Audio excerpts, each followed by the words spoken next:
Are we live? Finally live. Made it. Whew. What? Someone's here and liking it already. My goodness. I am so sorry about being late, guys. And oh my gosh. What's going on with that? Ugh. Go back here. Anyway. How's it all going? RB Grizzly here. Finally here. Can't figure out the lighting to save my life without my wife here. She is unfortunately trying to get the baby to stay asleep, so probably be flying solo this time. Children are going crazy in the other room. I have been spending the last 10 minutes just trying to get this computer operating for the stream. Sorry, it's just been one of those days. Our cell phones don't work right now. Freaky computers don't want to work. Internet's ridiculously slow. I will be impressed if there isn't anything wrong with this stream more. It's like every program under the sun was trying to stop me from streaming today. I know! Anthony, something doesn't want this stream to go off. Personally, I don't think this lesson is that spicy or even that interesting, but I'm pissing something off. It's because like everything under the sun wanted to stop this. I'm impressed you guys waited this long, by the way, because dang, man, it was 15, 20 minutes past what I said I'd be on. Well, it's 10:40. Holy crap. You're a rock star. Anyway, I should probably share things to let people know the stream is still on, assuming YouTube doesn't explode on me in the next 5 minutes. Yeah, that's where I'm at. That's been so many delays and other crap that I'm just assuming that this stream is going to break at some point. Oh man, and I couldn't upload the lesson up to ArcTunes. ArcTunes just wouldn't do it no matter what I did. It would only upload one image, and it wouldn't upload any of the text boxes or anything. Oh, finally the lighting fixed itself. God, it wouldn't upload anything but the last image. The boat image. Everything else, it would not upload. Like the preview would come out fine, and then I'd go to upload it, and it wouldn't work. Yeah, it's just this is a new problem though. I wasn't expecting. I at least expect to be able to upload. I hope they get it sorted fast. You been having any trouble with your stuff? That is you, right, Skydog? Or am I talking to somebody else and I've forgotten names already on here? But I'm sure they'll get it sorted soon. I need to remember how to share. Here we go. Share. Luckily, though, is it working? Are we working? There we go. Luckily, though, Skydog, you can stay Anthony Skydog. I'm okay with that. I won't stop you, Anthony Skydog. I was just trying to remember it was you. Yeah, I do have a backup. I have an old blog that I haven't touched for a while that I probably need to get back into, or at least what's that thing that all the people blog on these days? Is the stuff that Sigma Games on now? I can't think of it. This is the big thing where everybody blogs and shares. I need to try that out just for the heck of it. But we got this right now. It's not optimal. It's very dark for some reason. I didn't have time to fix it all up and make it at least practical. But it works. It's here. We have something to read off. I need to get a link for this if you guys want to read along on your own pace here. Where did I put that? It was actually in Discord, if I remember correctly. Uh-oh. There goes the internet. Hang on a minute. Hang on. I don't want to share this. You want to see this right now. You don't want to see this thing. This disgusting thing. All this work to get a freaking link. It feels so old when I'm trying to work with YouTube and things. It feels so old. And I'm not that old. All right, come on. Come on. Move. All right. As I growl at my computer to make things work. Here we go. What's going on behind me? Hey, cat. Cat's going to break something behind me. You guys are going to get an extra show tonight. Mm-hmm. Oh, wait. I already had that up. You guys are beyond patient. Remember the name of the skydiving account? Like I said, Anthony, it's okay. You be you. You don't have to hide behind things around here. All right. Here is the link. I will put it in the comments if you guys want to read along on your own stuff and you don't want to read off my horrible screen over here that'll probably get fuzzy and weird. Oh, gosh. Oh. Children got to us today, and I did not have time to clean up the dishes behind me. That's so embarrassing. All right. What are we talking about today? That's right. Lesson 7. Bit of Abraham, bit of other stuff. Bit of a hodgepodge. But you know what? They can't all be super winners that I'm crazy proud of. But it's going to be a good time nonetheless. We're going to have some fun with it. So I think, for the crowd, we get 6 or 7 minutes is enough. Just see a woman get those dishes. I'd love to, but she's putting a baby asleep right now, kind of over there. I might wake the baby up, and I really won't have anyone to do dishes. But I'll let her know you said that. I'm sure she'll hop right on it. Yeah. All right, let's share the screen. Actually, do the thing we said we'd come. No, I'm giving her this one. I need that baby to sleep. I have worked on. She's been brutal on that front. All right. I think we're ready. If I can stop Skydog from distracting me for another minute or two. Wait, you know what? Maybe we'll start on 7 minutes just to make it holy. Okay. Think of something funny for 10 seconds. Besides my children screaming their brains out. Hey, dog, do you want a cameo? Gato? Hey, cat. No, come here, cat. Don't meow at me. All right. Because Skydog loves the cat, not the dog, right? No? Okay. Rosie, where are you? All right. We'll actually get started. So, lesson 7. Useless Arguments and Hidden Remnants is the title we're going with. After the Tower of Babel, God gives mankind over to their sinful desires and allows rebellious watchers to rule over them.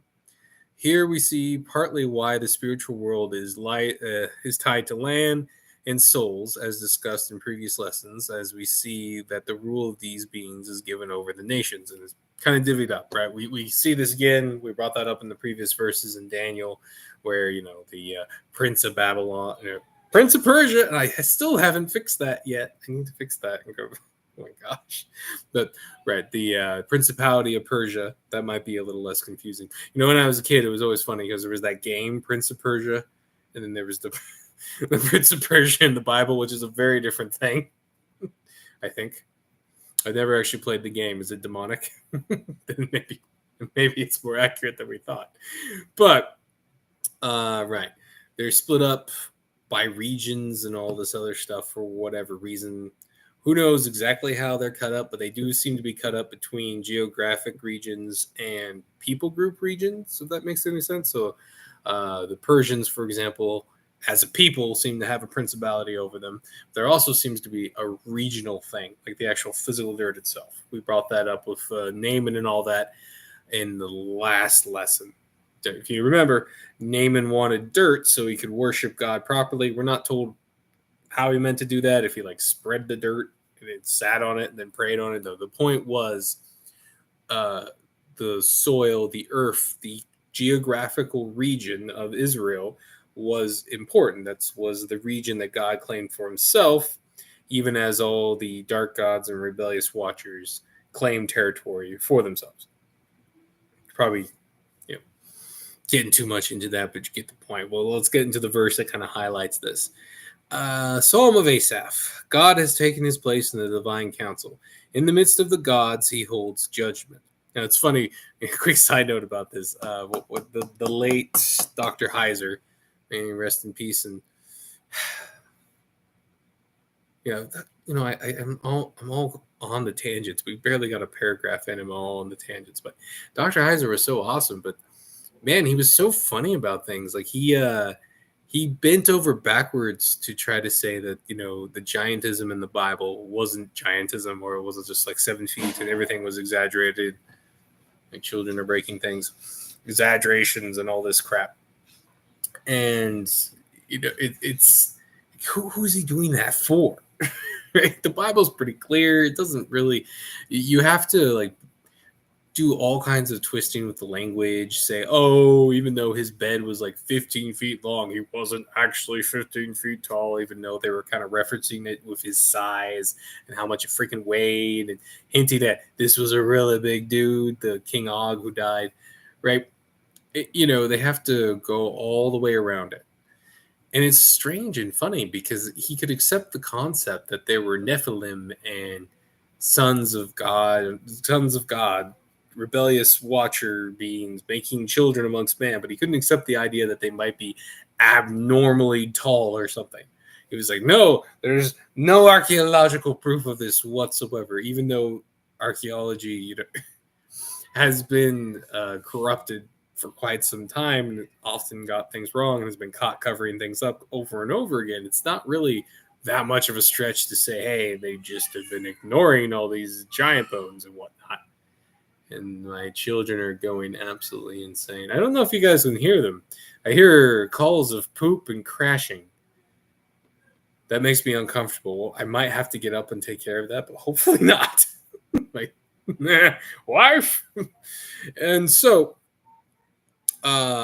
getting back though to what I was tangentializing there, I love how he would bring up all these random things that the theologians would come up with. Like theologians need like a gold star medal for just twisting reality and facts to match up their theories as hard. Like they're better at it than evolutionists, and it's impressive. Like for this one, for example, where the translation's pretty clear, God has taken his place in the divine council. In the midst of the gods, he holds judgment. Right? There's not a lot of way to get around that, right? And the exact words are Elohim had taken blah, blah, and in the Elohim, the holds judgment. I've brought this up before, but Elohim is a plural and a singular. So it's like sheep in English, right? You don't know if a herd of sheep is a herd until it's brought up in the context, right? You don't. It's could be single, it could be plural until you see the context in the sentence. Could be sheep, it could be sheep. You don't have sheepis or shepai. Ooh, can we do shepai? I like that one better actually. That's pretty enjoyable. But shepai aside, that's what's going on here. So it's pretty clearly a plural in the context. Now, to get around that, theologians have gone from like declaring that they were technically mortal, like Jewish council members or something like that, to it's literally God talking to the Trinity, even though, as we see in here, it says, how long will you judge unjustly and show partiality to the wicked? Did Jesus Christ show partiality to the wicked and is getting called out by God the Father? Or is this the Holy Spirit that's having an issue here? Right? No. that's a whole nother problem caused there. But, they'll say that just to get around it and bank on you not looking at the context. It quite clearly says God's. And again, son of God implies that they are gods, sons of God mixing with man. And I brought this up in a previous one. When you see this, you don't go crazy about this. It's not that really. Is it really that much of a stretch to say that the angels are of the same stuff of God, but just lesser? Just like I used to be a basketball player when I was in elementary school, but even though both LeBron James and me were basketball players, you would not even compare us together, right? That's the same thing between like the sons of God and God, right? And again, you get hints of this in mythology as well. I bring up the Greek mythos a lot because it's just a lot of people know about it and it's easy for me to reference. And in that story, it takes three of the most powerful gods, to almost have a chance to beat Kronos, their father, and they just barely pull it off in the story. And again, even in their lies, there's this kernels of truth they can't get away from. That's how much more powerful in the story Kronos was. Well, God's even more powerful than that, right? Think like that. think think how it goes. If we bring up the basketball analogy again, if God is like Michael Jordan or something, then we are like toddlers playing at the little like half basket, and the Angels are like some high school player who's kind of good, and then some of them might get kind of better than that, almost professional league. That right? I don't know exactly how it breaks down, to be honest. You're gonna have to wait, son. We'll get it. But it does seem like some principalities have more power than we're comfortable giving them, as that Daniel story brings up. This is a really big side note. This is I guess, why you're on the streams, for random thoughts with RP Grizzly, right? But I suspect, I've often wondered. Again, this is theory time. We'll get into theories later on, oddly enough. But in Revelations, it talks about how the devil gets defeated, he gets locked up for 1,000 years, and then he's released. It gives no details on who or why releases him. They release him. He's just released, and people join him, and you just sort of stop and go, you just saw that guy get annihilated. Like presumably, right? Death has been dealt with at that point. The people had seen it even 1,000 years later. So why are they joining up with the dead horse who got his ass kicked? And I can only assume it's because the power levels and other things that we don't understand, like the rules behind the scenes in the spiritual realm, are a lot more complicated than we expect.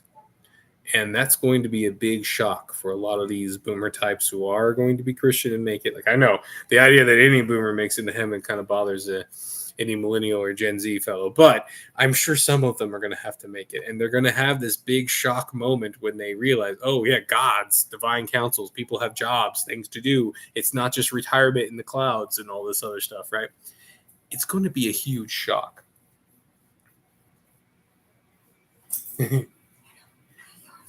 Thank you, babe. Everyone, applaud my wife for running around and taking care of 4 kids for us. Thank you, babe. Poor thing. The bare minimum, she says. Love her. So I have a suspicion that when they see how things actually work around under the hood, if you will, they're going to get big heads and think, well, if this is how it works, we can win if we do this. No, do the dishes. When she comes, Skydog says, do the dishes, wife. Skydog says, do the dishes. I don't blame him. She says she doesn't blame him, but she's a little busy right now. Poo-poo diaper comes first. Oof. So, yeah, just to complete the thought. When you have that legalistic mindset and you think you're more likely to think you can win against something you have no business thinking you win against. When you know the rules and when you know how things work, you're more likely to think you can win. And so I suspect seeing the real power dynamic and the rules that for whatever reason seem to limit spiritual stuff, even God. Like if we look at and we're going to look at a lot of stuff. We won't be looking as much into Abraham's stuff. I admit I kind of gloss over Abraham a little bit. Sue me. But I was, I have stuff. I'm doing a lot of these Sunday school lessons. I figure I can come back and do more Abraham stuff later. But if you look at a lot of the rituals and stuff that God implements with Abraham, the cutting up animals, both sides walk through them to make a covenant. He does all this burning stuff, all these weird altars, all this stuff going down. There's a lot of weird spiritual legal covenants and rules and stuff that we don't really get, but they clearly work. And there's something that even God has to, for whatever reason, abide by. I don't know if he chooses to do it or if it's something he's bound by as the creator God, or even rules he's made himself and he will not break as a result. Don't know. You could even see it. This was actually kind of an idea, kind of a revelation idea I had while I was doing these these lessons not too long ago. You could almost see the entire Bible, especially leading up to the cross, as one big ritual. God setting up this huge, overarching cosmic slap against his enemies. But in that process, it's also a ritual to save humanity. All right, you have everything from like the priestly class and the Jews who have to cut things off. Like they can't literally when we come to circumcision, but we're talking about they can't eat a lot of different stuff. They have to set themselves apart in various ways. And obviously they fail at this in many ways, but they do it enough that when Christ comes around, we could argue priestly class, then you have all the different stuff, all the different sacrifices and the coming around, and eventually the event coming, accumulating in the ultimate sacrifice at the end with Jesus Christ dying on the cross for everybody's sins. And it's one big ritual, one big, as C.S. Lewis put it, old magic, older magic, as he put it when the witch got tricked. That God's, excuse me, I have a spider on me. It's random. God set up to basically create the scenario for the new covenant, which is more laws if you think about it, but a lot of the old laws aren't discounted. It's that they were fulfilled, and you're in the next part of the covenant, if that makes sense. You're in the fulfillment stage. You don't always have to keep sacrificing for the same sin, if that makes any sense. So Jesus Christ is the ultimate sacrifice, means a lot of the stuff that cut them apart, like the not eating pig, not eating shellfish, a lot of that stuff. The circumcision, snip. No, circumcision, snip. No longer necessary, because that part of the covenant has been, man, there's a trash can behind me. Lovely. That part of the covenant has already been fulfilled. And the I don't ritual, need somebody else tell me to do. it's turned that way because you can see the dishes once you move, wife. Well, you can see the laundry over Can you? No, you can't.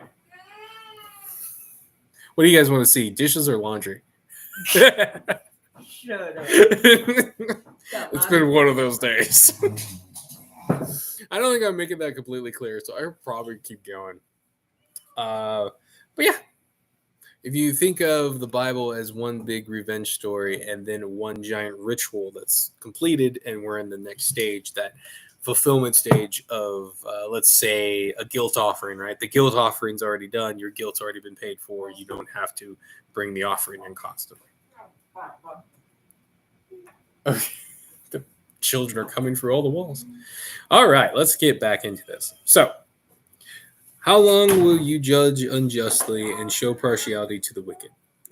Give justice to the weak and the oh, hey, look, a cat, and the fatherless. Maintain the right and the afflicted and the destitute. Oh my gosh, the writing's so much smaller on my blog than it is on iTunes. Destitute. Rescue the weak and the needy. Deliver them from the hands of the wicked. They have neither knowledge nor understanding. They walk about in darkness. All the foundations of the earth are shaken. I said, you are God's, Son of the Most High, all of you. And I didn't erase the word tools. Ignore that. Nevertheless, like men, you shall die and fall like any prince. Arise, O God, and judge the earth, for you shall inherit the nations. Psalms 82. As seen here in Psalms, would-be gods of mankind rule unjustly to no one's great surprise, and God promises retribution, that they would die like the men they have suppressed and enslaved. God is not done with mankind, and in a pattern we will find similar throughout the rest of the Bible, the Almighty always saves a remnant. Just like with Noah, God will cut out a piece of fallen humanity for himself as his portion that will eventually be used to save the entirety of the nations. Right? If you look at Psalms 82 there, that last part, why does he say after the retribution against the dark gods, if you will, the fallen gods, why does it say you would inherit the nations? Basically saying And you get this a lot with when God's saying stuff in certain prophecies and whatnot, like the mountains, I'm going to take the mountains, woe to you mountains, and all this. Gods are seen as being in high places. Mount Olympus, all that. We brought that up. So whenever you get verses like that, God is saying, I'm going to reclaim what has been taken from me. I'm going to re-inherit all these nations that have been cut up and amongst all the fallen watchers. I'm going to take them all back. And that's why you hear that verse right after the punishment of the fallen watchers. Where am I? How dare you? How dare you, wife? Now I am speaking to you, Gentiles. Inasmuch then as I am an apostle to the Gentiles, I magnify my ministry in order somehow to make my fellow Jews jealous and thus save some of them. For if their rejection means the reconciliation of the world, what will their acceptance mean but life from the dead? If the dough offered as first fruits is holy, so is the whole lump.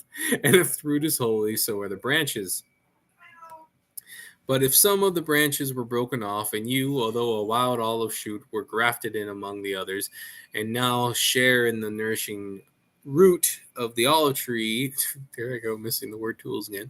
Do not be arrogant towards the branches. If you are, remember it is not you who support the root, but the root that supports you. Romans. Oh my God.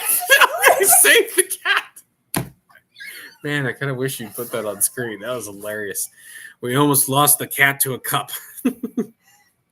Romans 11:13 through 18. The analogy is pretty clear here. The intention was always to bring all of humanity back into the kingdom of heaven.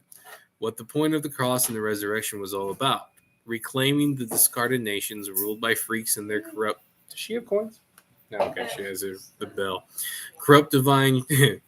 Reclaiming the discarded nations ruled by freaks and their corrupt divine sugar daddies and graft them back into the God's inheritance. But much like the Israelites would have to choose to follow God out of their rebellious ways, so would all of humanity have to choose to follow their true creator again. Right? So, if you can think about what the cross did, it basically nulled what happened at the Tower of Babel, where the various nations rebelled against God. That makes sense?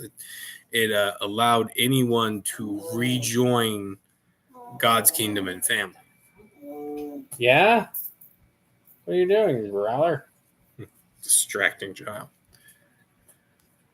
If that makes sense. All right, I'll get back into this. So, who did God pick to create this new nation of people? A stud with 12 kids under his belt and ample room for creating that nation quickly? After all, nations need people. A nation is only one in name if there are no sons of their fathers to speak of. That wasn't who God picked, however. He picked a 70-year-old man with a barren wife. Now the Lord said to Abram, Go from your country and your kindred and your father's house into the land that I will show you. And I will make of you a great nation, and I will bless you and make your name great, so that you will be a blessing. I will bless those who bless you, and him who dishonors you I will curse. And in you all the families of the earth shall be blessed. So Abram went, as the Lord had told him, and Lot went with him. Abram was 75 years old when he departed from Haran. And Abram took Sarai his wife, and Lot his brother's son, and all their possessions that they had gathered, and the people that they had acquired in Haran. And they set out to go to the land of Canaan. When they came to the land of Canaan, Abram passed through the land to the place of Shechem, to the oak of Moreh. At the time, the Canaanites were in the land. You know, it's funny, rereading this, I need to look up what the oak of Moreh was, because if you guys know the story of Boniface and the oak tree, there was basically the first Christmas tree. Boniface, first of all, best name ever, Saint Boniface. Took a group of Christians to a pagan ritual being done in a Germanic village in the heart of Gaul, and Germany and all that. Might have been France, who knows? and he stopped a human sacrifice. And the way he did it was he went in and he cut down an ancient oak that was there to honor Thor, and they were going to sacrifice the child to Thor, a slave kid. And they were so shocked that he was willing to do it. They didn't stop him. Like, he took an axe to the oak tree right in front of everybody, and then planted an evergreen tree in its place. And that's where we get the tradition of the Christmas tree. He was also later killed by the same dramatic tribe later, and was like telling his fellow Christians, don't fight back. It's all right to be a martyr. And they went, suck it, we're going to fight back. And they did. And eventually those tribes were conquered, as they should have been. Like, I actually kind of disagree with Bonyface on that one. Like, you don't have to roll over and die when, human sacrificing scum come after you for cutting down an oak that they like to sacrifice children to. God says you can fight back. It's okay. It's okay. It's all right. It's all right. Sometimes you're called to martyrdom. But when you're dealing with the human sacrificing ilk type, they tend to not care how you die as long as you die. Right? No amount of Spaniards like saying, "Oh no, I don't want to kill you, Aztecs," would have saved them. Right? No Aztec would have been impressed by the Christian tradition of martyrdom, if you know what I mean. They would have just cut out your heart and went, whatever. Right? They're not impressed. Even if you sang on your way up there, they'd probably just laugh at you. Right? What was the only way to deal with the Aztecs? The sword and the pike. And a lot of people don't know. The Spanish War against the Aztecs, a lot of people have this thing in their head where they think, oh dear, where they think that it's just like a few Spaniards shooting Aztecs at like 100 meters and not even letting them get close, or like at 1,000 yards, and it was, what do you do in the battle? Blah, blah, blah. No. Right? These are arquebusts and crossbows and stuff. Arquebusts. Why flex that one? She's not taking that out of context, right? Really slow firing guns, and then they had crossbows, and then they had pike formations, like a Greek phalanx. So you actually should have this thing in your head where you have this square. Then you're in a weird mood. That is not water. No wonder you're loopy. I'm not loopy. I just had two kids drove her to drinking. Not that much. Depends on the alcohol content. Anyway. It's only 13. Oh, my hand itches. Anyway. Did it burn? You scared someone away. I'm going to blame you. Oh. No, you didn't. No. Probably this. Yeah. It was probably just being weird. Anyway, so they would literally come in like this box formation with these four. In the four corners would be these groups of gunmen and crossbow guys, and they would shoot and fire, and then when they were reloading, they'd come into the center of the formation, and the pikemen would protect them. And so you literally had like millions of Aztecs against small clumps of Spaniards, and then their like local allies making up their flanks and stuff. It was pretty crazy, pretty rad. Like we're talking crazy fights. And there was times where the Aztecs would say, you could kill like 10 of us each, and we would still come after you. The Aztecs were tough, crazy dudes, but the Spaniards were just tougher. And they, of course, the Aztecs had it coming. Otherwise, the Spaniards wouldn't have found so many allies amongst the local other tribes who were, angry about the whole sacrificing their children bit. Who would have guessed? Though they had a lot of problems.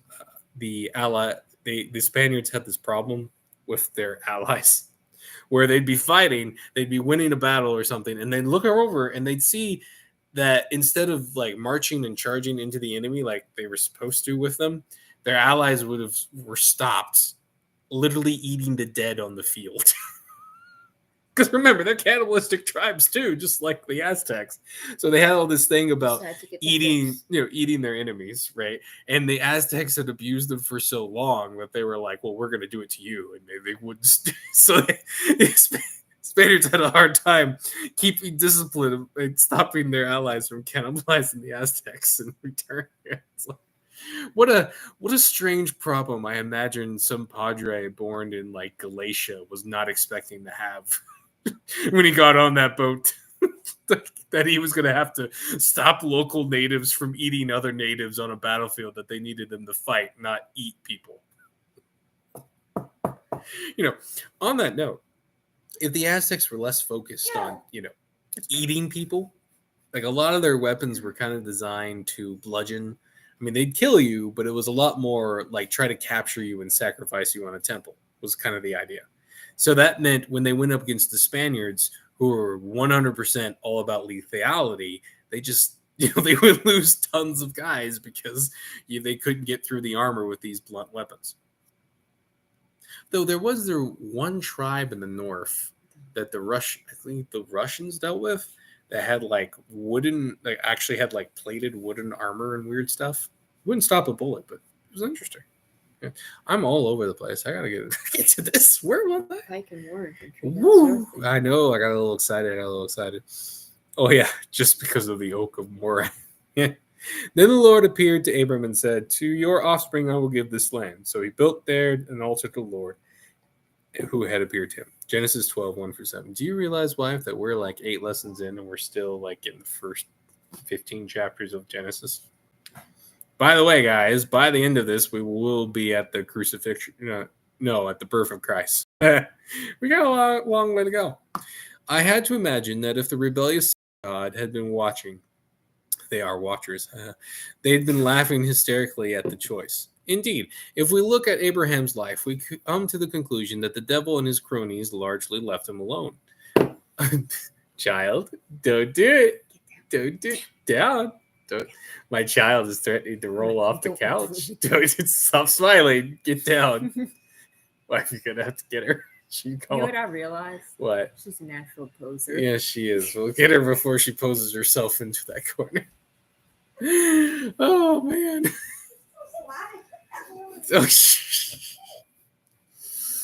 Oh man. Okay. Left him alone. Content to burn the world around him with corruption and madness, only occasionally receiving a slap from heaven like at Sodom and Gomorrah. This is a distinct difference between the descendants of Abraham, who will be under constant assault by the principalities of darkness, and their twisted children. Perhaps that was the point. When the Israelites are realized as a nation, the first thing that happens is the Egyptians, the powerhouse of the world at that time, and thus the seat of power for the fallen freaks, as if suddenly this Abraham and his line wasn't so funny anymore. Now they were a potential threat.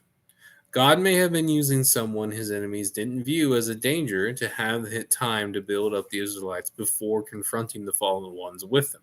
We see similar practical behavior out of the Almighty after he frees his people from the captivity in Egypt. When Pharaoh let the people go, God did not lead them by way of the land of the Philistines, although that was near. For God said, lest the people change their minds when they see war and return to Egypt. But God led the people around by the way of the wilderness towards the Red Sea, and the people of Israel went up out of the land of Egypt equipped for battle. Exodus 13, 17, and 18. So this is, this is more of a theory. We're going to get into this a little bit. But if you read Abraham's story, most of it is things happening around him, but not really affecting him. Lot, of course, has that whole issue in Sodom and Gomorrah.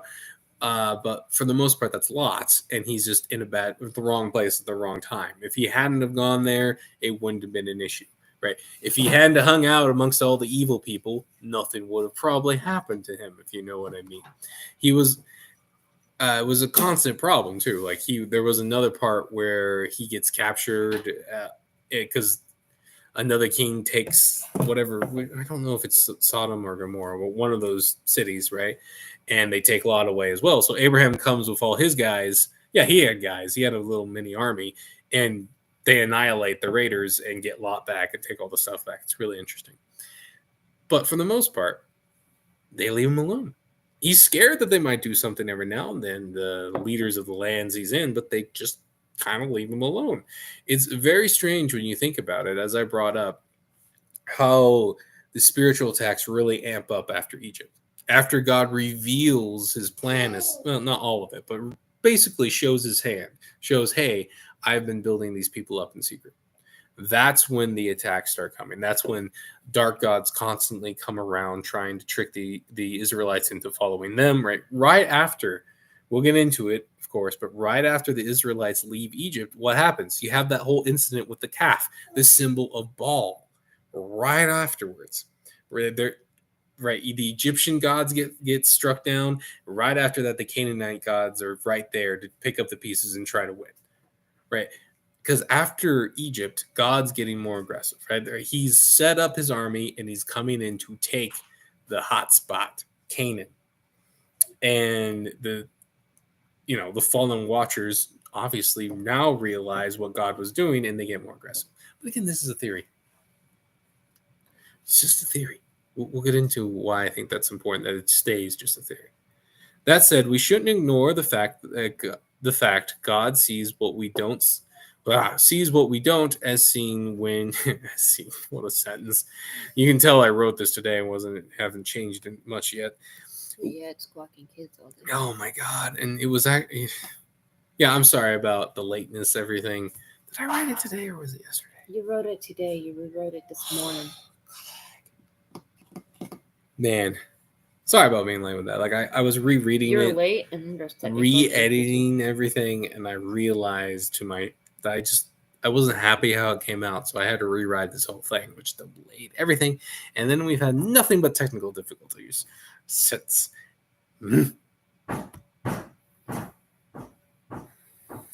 All right. Oh, but the Lord said to Samuel, "Do not look on his appearance or on the height of his stature, because I have rejected him. For the Lord sees not as man sees. Man looks at the outward appearance, but the Lord looks on the heart." 1 Samuel 16:7. God's choices have practical reasons which are beyond our understanding. We are small in the universe. Our perspective is limited, like blind men describing an elephant. But he is also sovereign and has admitted to acting in ways that require more miracles to glorify his name, as seen in Gideon's story. Then Jerubbaal, that is Gideon, Jerubbaal, Gideon. It's so funny in these languages. His name is Jerubbaal, or Gideon, if you prefer. My name is Manuel Gonzalo Gobert. That was horrible. But you can call me. But you call me Jed. That's kind of how Gideon is to me. And all the people who were with him rose early and encamped beside the spring of Herod. And the camp of Midian was north of them, by the hill of Moreh. There's Moreh again. Ooh, Moreh. Remember because the Muerte. Wow, that was a random reference no one's going to get. In the valley. The Lord said to... But that's random. See, I got to look up the oak at Moreh again, because I'm thinking it might actually be more important. Because Median was... Because the Median was camped there. They might have had a spiritual reason for doing that. Remember, most of these things... Hill, valley... Oak... Boobs. The Lord said... Who had the wine? I'm getting drunk by proximity. Just smelling my breath. Proximity. The Lord said to Gideon, "The people with you are too many for me to give the Midianites into their hands, lest Israel boast over me, saying, my own hand has saved me." Midianites. Now therefore proclaim in the ears of the people, saying, "Whoever is fearful and trembling, let him return home and hurry away from Mount Gilead." Then 22,000 of the people returned, and 10,000 remained. And if you Judges 7:1-3, and if you're familiar with your story, you know that God gets it down to just 300 guys, and 300 guys who just decided to drink like a dog at a pool, which is hilarious to me. The dog lickers saved all of Israel. The point I want to hammer home is twofold. First, God is practical in his fight with his enemy. He isn't jumping through hoops and burning corpses for nothing, even when actively making things more difficult to prove his power and sovereignty. And second, we can't know what these purposes always are. They may be completely spiritual in nature, or as practical as hiding the true nature of the coming of Jesus Christ from his enemies so they fall for his trap at the cross. We can't know.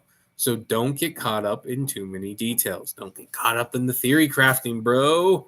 No lore goblins here. The important part the important part of Abraham's story is that God isn't done with humanity and will have his prophecy fulfilled. A son of man will crush the serpent's head one day, and God can use any tool to accomplish his goals if that vessel is willing and has faith. Like David, you might even find you are more suited to the task the Almighty has given you than everyone expected. Don't get caught up in the wires, girly. Little child, don't you smile at me.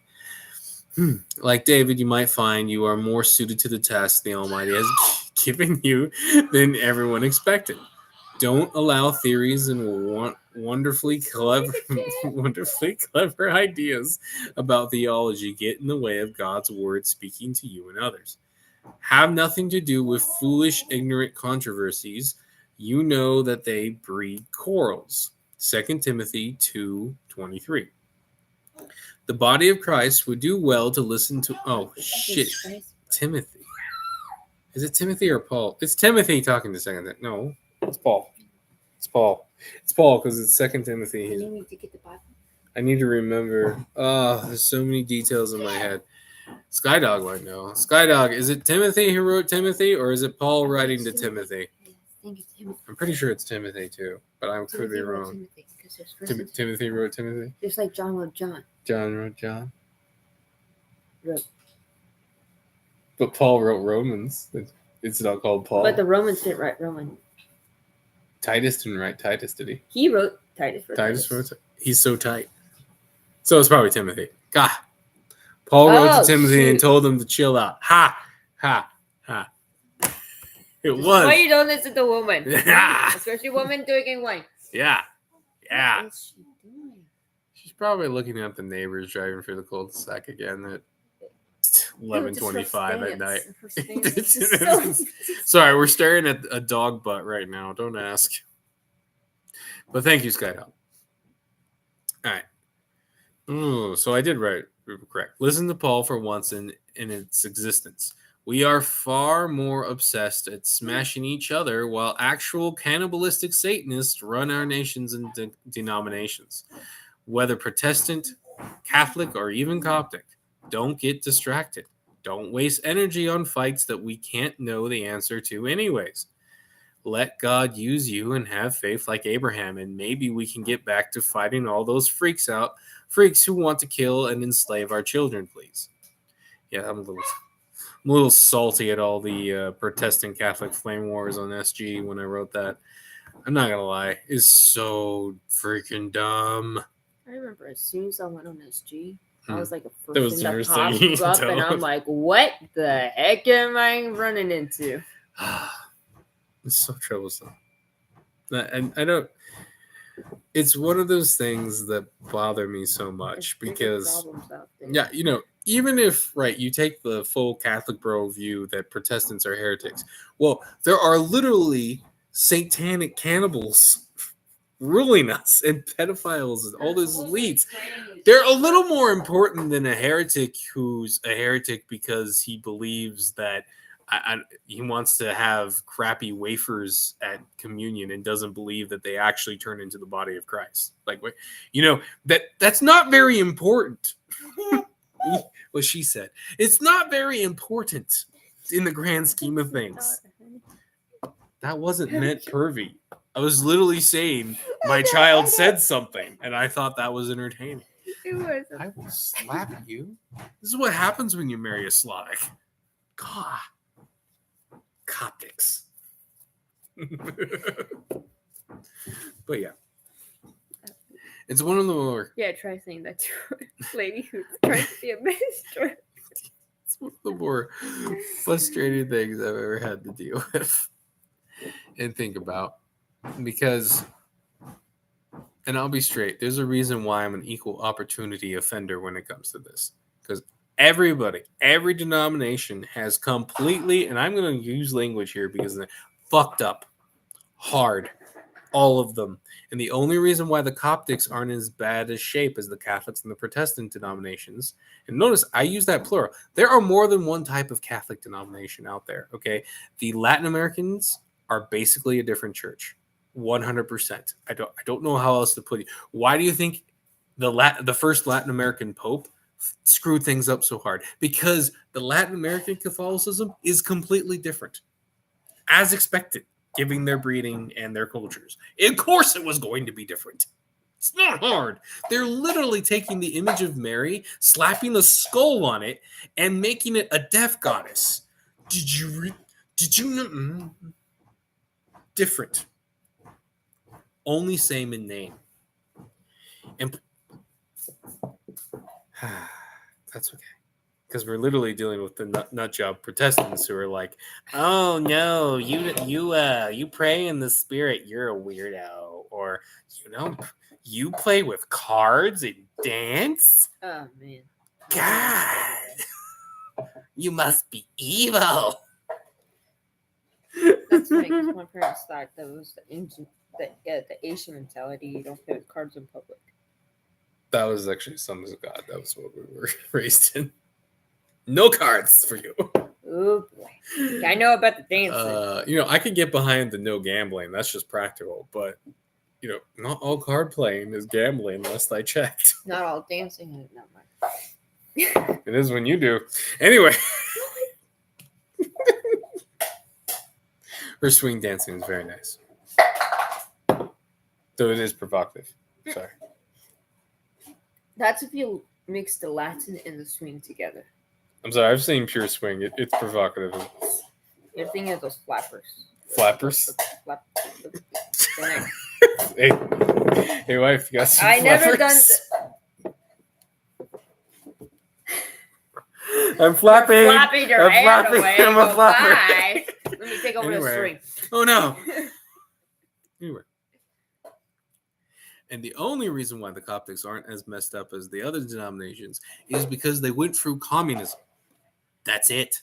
If they'd gone for the capitalist thing, if the roles had been reversed, then the Protestants and the Catholics would have been the strong ones and the Coptics ones would have been messed up. I'm sorry, that is just the reality of it. The reason why the Coptics maintained it is because they were under constant physical assault. That's it. Like, you still have random Coptic patriarchs and whatnot. Okay, wait, the patriarch is only one patriarch at a time. So high-ranking priests of the, I think they call them the white, the ones that are like in charge of things, not the local priests who are the priests of the black. Like most people, for my more Western audience, there's two types of priests in the Coptic circles. There's the ones who wear the black robes. Those are the guys who are over the parishes, if you will. They're over the local churches. Those guys actually have to be married. They actually follow the Bible, where it says your deacons, your leaders, your elders of the church should be married men with well-behaved families, basically. Oh, I see. Right. They actually follow that. But there's another type of priest, I think they wear white robes, who are actually in charge of like the structure of the church. And how do they call Pharisees? Anyway, and they're celibate. So the Coptics actually kind of double dip between both. Personally, I don't understand I think there's a place for celibacy, but I think it's in two regions. First, monks out in the woods. Like you're taking a monastery type life and you're doing the Samson thing, but doing it better. You know what I mean? You're setting yourself apart for Christ in a very specific manner, and it is a sacrifice, and not too many people can do it because we need numbers in war, baby. And then there's missionaries who I think should be celibate. A lot of people, it's funny, if you look at the apostles and everything, all of them but Paul had wives. All of them. Only Paul was the celibate guy. Throwing that out there. And it's funny, he even came from a priesthood class which weren't celibate. The priests in the Bible were not celibate. They, in fact, the only way you could have more priests is if you had non-celibate priests, because it was genetic. It was a genetic line. They were passed down. Yeah. That kind of changed as more Levites died out and they didn't have enough. But the original priests were meant to be passed down. It was a father to son thing. You were in charge of this certain area. Your family was in charge of this part of the temple or this thing, and your sons were expected to do that. Your local, like if you were in charge of a local area, your sons were expected to carry that down, almost just like a lord or a king. You would have this, like, imagine that. We should have that today, personally. Wouldn't that be so much more interesting than having these pastors and priests who are trained in New York or whatever come and tell you how to run your church? And or then how replace you with a woman? Yeah. And that knows nothing. And then they're only there for a few years, and then they leave when their career needs it. Like they go off to be a bigger bishop or something. Right? Wouldn't it be interesting if instead those guys stayed for life and their children, like you knew them and you knew his son who would be your son's priest or pastor or whatever you want to call it? How much more tied to the land and to the people would they be if they weren't constantly running off to make better careers, trying to become a bishop, trying to become a head pastor at some super church somewhere or whatever bullshit, if they were tied to the land they were in? And then only like the ancient people of those, like the guys who have retired from that, the elders, yeah. Right, who have already given up their church to their son or their grandson or whatever it is, are the ones who are put in charge of regions. Seems like a much better system to me. It annoys me that Christians lost that because it doesn't tie people to the land. Like the real, man, I'm getting on a weird random soapbox I wasn't expecting. It's a little spicy, but that's okay. I'm gonna get more water because I'm a little loopy. A lot. Mind give me some too, babe? Yeah. Do I need to do a sobriety test? Sobriety test? I'm joking. You said psoriasis test. Psoriasis. You might need a sobriety test. A glass of wine. She's getting weird on me. Hey, I got a glass. I got a glass. Oh, you got a glass? Yeah. We'll rinse it out because I had soda in it. What do you got soda in? Had soda in it. You had soda. So, You want ice? yeah. What a lot of people are uncomfortable, please, yeah, ice, uncomfortable with is the reality that most of the divisions within the church are divisions along political lines. Like it's nations, nationality. Here's a question. Why should anyone who's not Roman be a Roman Catholic? Why should anyone who's not Greek be Greek Orthodox? Russian Orthodox, Greek Orthodox. It's people. And this lines up with the Bible in Revelations where the churches that are being judged are judged by nationality. This also lines up with the original church, which what are they? The church at Corinth, the church, the Roman church, this church, that church, right? It was always the region, the city, not an organization in the city. That was the church of that city, right? And the uncomfortable truth for most people is that Christianity was very much based on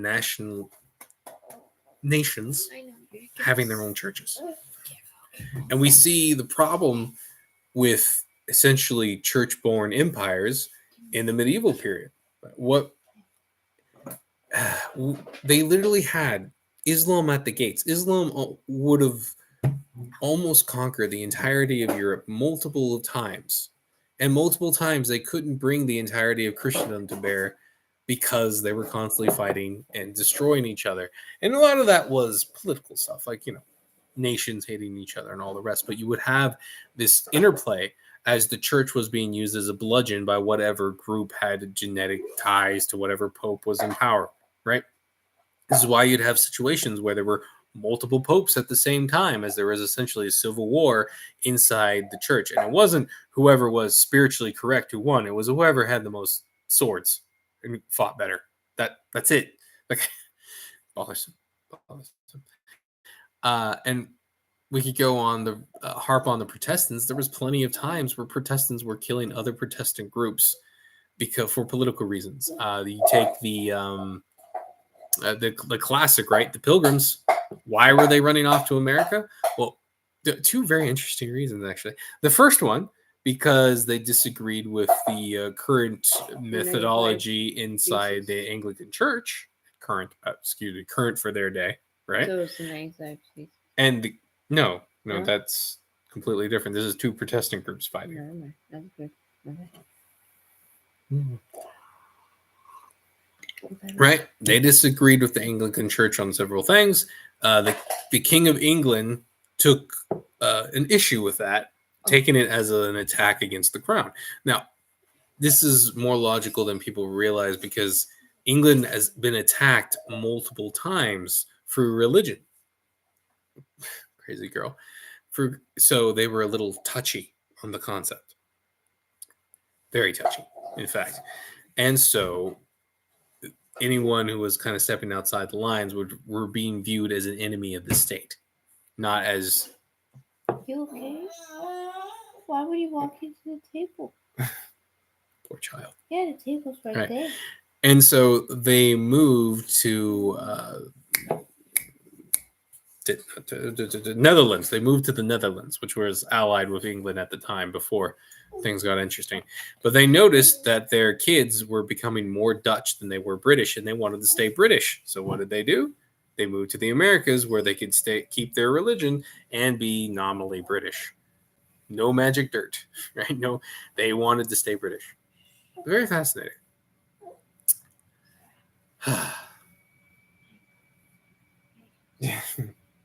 So I could sit here and harp all day long doing the equal opportunity. Oh, the point is, why does it matter so much if one group, say, wants bread and wine, and another group wants a full meal with their or another one wants grape juice. Right. It's not big of a deal as long as they're actually having the Eucharist, as long as they're declaring God's victory over evil, right? As long as they're doing that, what does it even matter? Like, if we take the Catholic perspective of the wine is literally turning into blood, I'm assuming once it's past your palate, so you can't taste it. Can't you do that with anything? Well, you turn water into wine, presumably you could turn water into blood. What's the point of that? Now, I like the Nicaeans. I'm with Vox on that one. With the Nicene stuff, I'm on board. But these are little stupid details that don't matter, that entire denominations and stuff have popped up over, and they fight over them all the time, and it's dumb. Is 100% idiotic. We have cosmic principalities of darkness that we've seen in the Epstein stuff. We've seen in the darker stuff that they don't release, and we've heard rumors about on the internet and everything, what they'll do to us if we lose. And we have the nerve to fight over if England gets to be their own nation or not.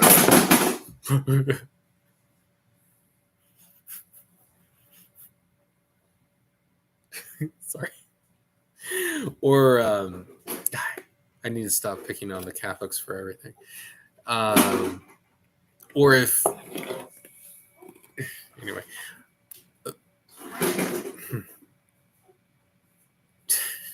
I'm so distracted by my child. Anyway, and by the way, Coptics. I never finished that one. Every now and then, you will have a priest of the white come forward who says, "Oh, we should rejoin with the Catholic Church." Bad idea, given the current Pope, if you know what I mean. And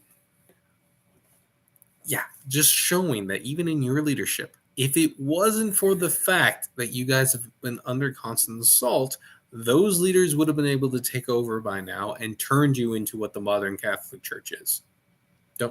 Don't kid yourselves. And this is really important.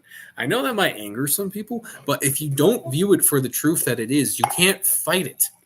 Right? If you allow pride to fill you and say, "Oh, our system is just better than all the other churches, that's why we stayed sane," no. You won't be ready for when they come at you with not force, but deception. And that's what they always do. First it's force, When that fails, they come at you with deception. And it works every single freaking time. At least every time I've seen it in history, it's always worked. I would like that to not work, which is why I harp on this point for hours on end at freaking midnight. Okay? I want that system to break for once. Because what always seems to happen is they come at you, you almost die. Some of you do. You get strong enough to push back. You win. And then they slowly feed you these lies of tolerance and all this other stuff. And that's happening to the Christians too. Yeah, and some people might say, well, hey, aren't you saying being tolerant? Yeah, tolerant of fellow Christians is a little different. And not Christians amongst you. Like, I think it was a good thing that the Pilgrims went to the Americas and didn't try to stay in England, because England should be for the English and the Anglican style church, if you will. Maybe not, the Anglican style church ain't what it used to be, but back when they were basically Catholic with a few different steps, so that they matched up with the British. Look at Cat. So they matched up with the British people and their needs. No. It's kind of funny when people make a lot of arguments about which was the first church and all the rest. And technically, the Ethiopian church has us all beat.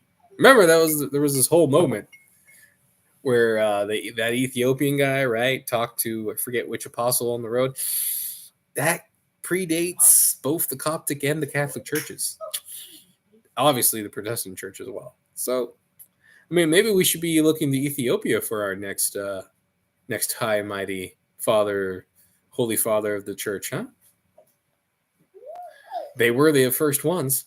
I mean, first one's still around, I guess, right? The Jerusalem church would have been the oldest. Why are you glaring at me, Cat? Oh, hey, look, a dog. She was asleep. All right. But yeah.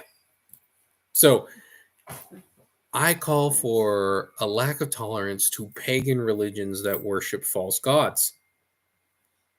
A lack of tolerance to them. Tolerance for fellow Christians. And by fellow Christians, following the Nicene Creed to a point where they follow Christ, they do the Eucharist, and they, at the very least, declare that salvation comes from Christ. That's all. That's all you need. Everything else is detail. Everything else can be fought over. Everything. There's a cat butt right in my face. Those are the important details. I think what is going on here? I'm okay. No. What's he tattooing? Yeah. Making it exciting. Oh, he's scoot. Look at that child. She's doing it for attention, though. Oh, Anyway, she knows. so Down, I bring down, this down, into sit theories. down. So don't Down. let your theories stop you from following Christ. Don't let somebody else's theories stop you from following Christ. As long as they're staying to the core, then it's fine. And also, I would argue they should have their own region. Like, if to avoid quarrels, there should be one church for each nation. That way, you don't have a situation where the Habsburgs are coming in and using the Catholic Church to bludgeon smaller kingdoms to basically steal them and take all their wealth, right? Now, people complain about King Henry VIII, like pillaging all the monasteries. Where did those monasteries get all their wealth to make those monasteries? That's right, for the British people. And then they were sending a large portion of that to the Catholic Church in Rome. Why should a medieval peasant in Scotland be paying so that a pope can sit in satin robes in Italy? Same problem that I have with the Assemblies of God, that my parents were the denomination. Yeah, we're not like, why does a guy's tithe, a farmer in Nicaragua, right, who owns virtually nothing, and he finally got some pesos together and he was happy that he could put something. Why should that go to some dude in Springfield, Missouri? That doesn't make any sense. That money should stay there. It should only be there. And then, as the Bible shows, if you read the old, in the Bible, how they handled it, if they wanted to help another church, they would bring an offering together and they would send it. Right? It wasn't they tied to a larger organization to keep it alive. It was about the local church, and then they would communicate. Especially an organization that was run by a Yeah. divorcee who had a big mass mansion, Yeah. while everybody else lived in a Yeah, it's like simplistic. quote unquote. But if you're wondering why I think it's such a that I know that they'll call me a liar. and this is another reason this ties into why I think missionaries should be celibate. When you're a missionary, you should be like Paul, and you're giving up your own nation and all that stuff to save another one. The idea shouldn't be that you're invading that nation to make it more whatever you are, right? You aren't trying to make the Japanese British. You're trying to help the Japanese become Christian and become the best Japanese they can be. To bring your children to another nation is warfare, is invasion, right? Not I- immigration. It is immigration in its own way. Immigration. Right, yeah. Invasion. So- I know. So unless you're celibate, if you're celibate, guess what? You're not invading the other nation because it's just you. You obviously can't bring children into the equation that can start changing their nation to make it more like you. Right? And so they can make a church onto themselves that, as long as it's following those core points, can create their own traditions, which is beautiful. I'd love to see what a proper Japanese church would look like. It would definitely look different, and as long as they follow the Nicene Code, I don't really see an issue. It would actually be kind of beautiful to see the kind of traditions they came up with. But far be it from me to point out that God told the entirety of humanity to, right, scatter amongst the whole earth. Anyway, I'm getting on weird soapboxes again that are going to make me unpopular, but I suppose I am who I am. Popularity doesn't matter in this sense. It's true. Abraham has now been chosen, and whether or not God's purpose was to show how powerful he is or to hide his remnant from the enemies is beside the point. The Almighty is brewing a plan to regain the nations and eventually all of creation. He has the long haul in mind, and for now, more of a cold war going on with his rebellious sons. Retribution is coming, and God has all the time in the world to bring his cosmic justice down on freaks squatting in his holy places in creation. The next time the war goes hot, the fallen watchers and the devil are in for a rude surprise. And that'll be the 10 plagues. We'll get into that, I think, the next lesson. I'll go over that. So question 1. And that's something too, right? Even my theories, I don't want them to become, like, I can't know them. They're not that important. They're cool. They're fun. They can sometimes make great novel ideas and all the rest. Skydog, if you're still here, you remember the one with the tunnels of woe and all that, right? A lot of my ideas have flown into that one to make that interesting, very unique world that I've just been thinking about getting back into, actually. I was very sad when I ran out of time. It was very ambitious to write 4 novels at once. I was also jobless at the time, so I thought I'd have time. But the world came against me, and I was not prepared. It came in hot. It came in hot, baby. Did it? But, we live and we learn. And I'm thinking about coming back to it. So, my theories, I have to put, that term, murder your darlings, right?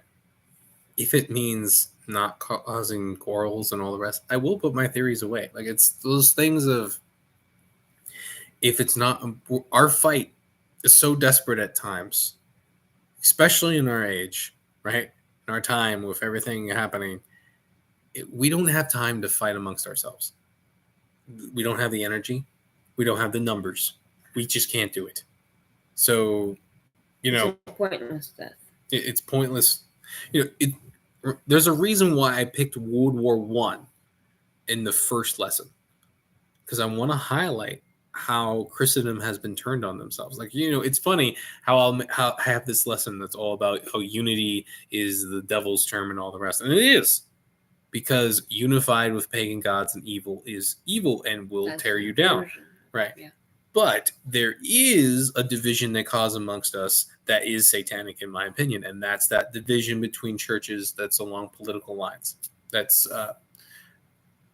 and I should like those lines should be there, but we shouldn't be killing each other over them, if that makes sense. We have enough other outside threats to deal with. We shouldn't be squabbling amongst ourselves. Now, obviously, it's going to happen. There's no way around it. But don't expel so much energy in it. There's the real fight to deal with, right?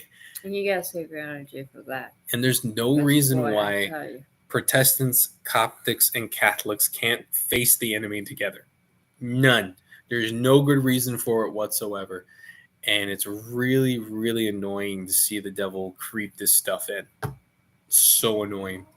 Like some of our best fighters right now are stuck in this. Stuck punching their fellow Christians, or even if they're right, heretics who are not half as bad as the heretics tearing us all apart. And they're stuck doing that rather than smashing the ones who are the real threat. I hate that. So, back to it. Question 1. Has God ever done something or called you to a task that didn't make sense to you? Did that episode ever make sense looking back on it, or has it remained a mystery to you? That was all last year. Last year. I think we're going to need more time before we completely get it. But I know. like in my wife and I's case, very recently, we went through one of the most atrocious years. I was out of work for like 9 months, was it? 9 months. And Just say 9 months. I don't want to think about it. And it was a process of basically God revealing to us that our parents were snakes. tearing us down, and we just didn't realize it. They were snakes. And it's been a really sad thing to come to grips with, to be honest, because it's one of those things too where it's like, well, in my wife's case, there was some physical abuse, but in my case, there was no physical abuse. It was all emotional for you. It was all emotional, all verbal. And it's not even stuff that most people would think is that bad, but it's a buildup of things that's just always torn me down. And Narcissism. And it's basically sabotaged most of the stuff I've ever done in my life. I found myself, my motivations being, notice me senpai with my dad rather than doing things for the sake of my family. And that wasn't good. And then And it changed the view of your father.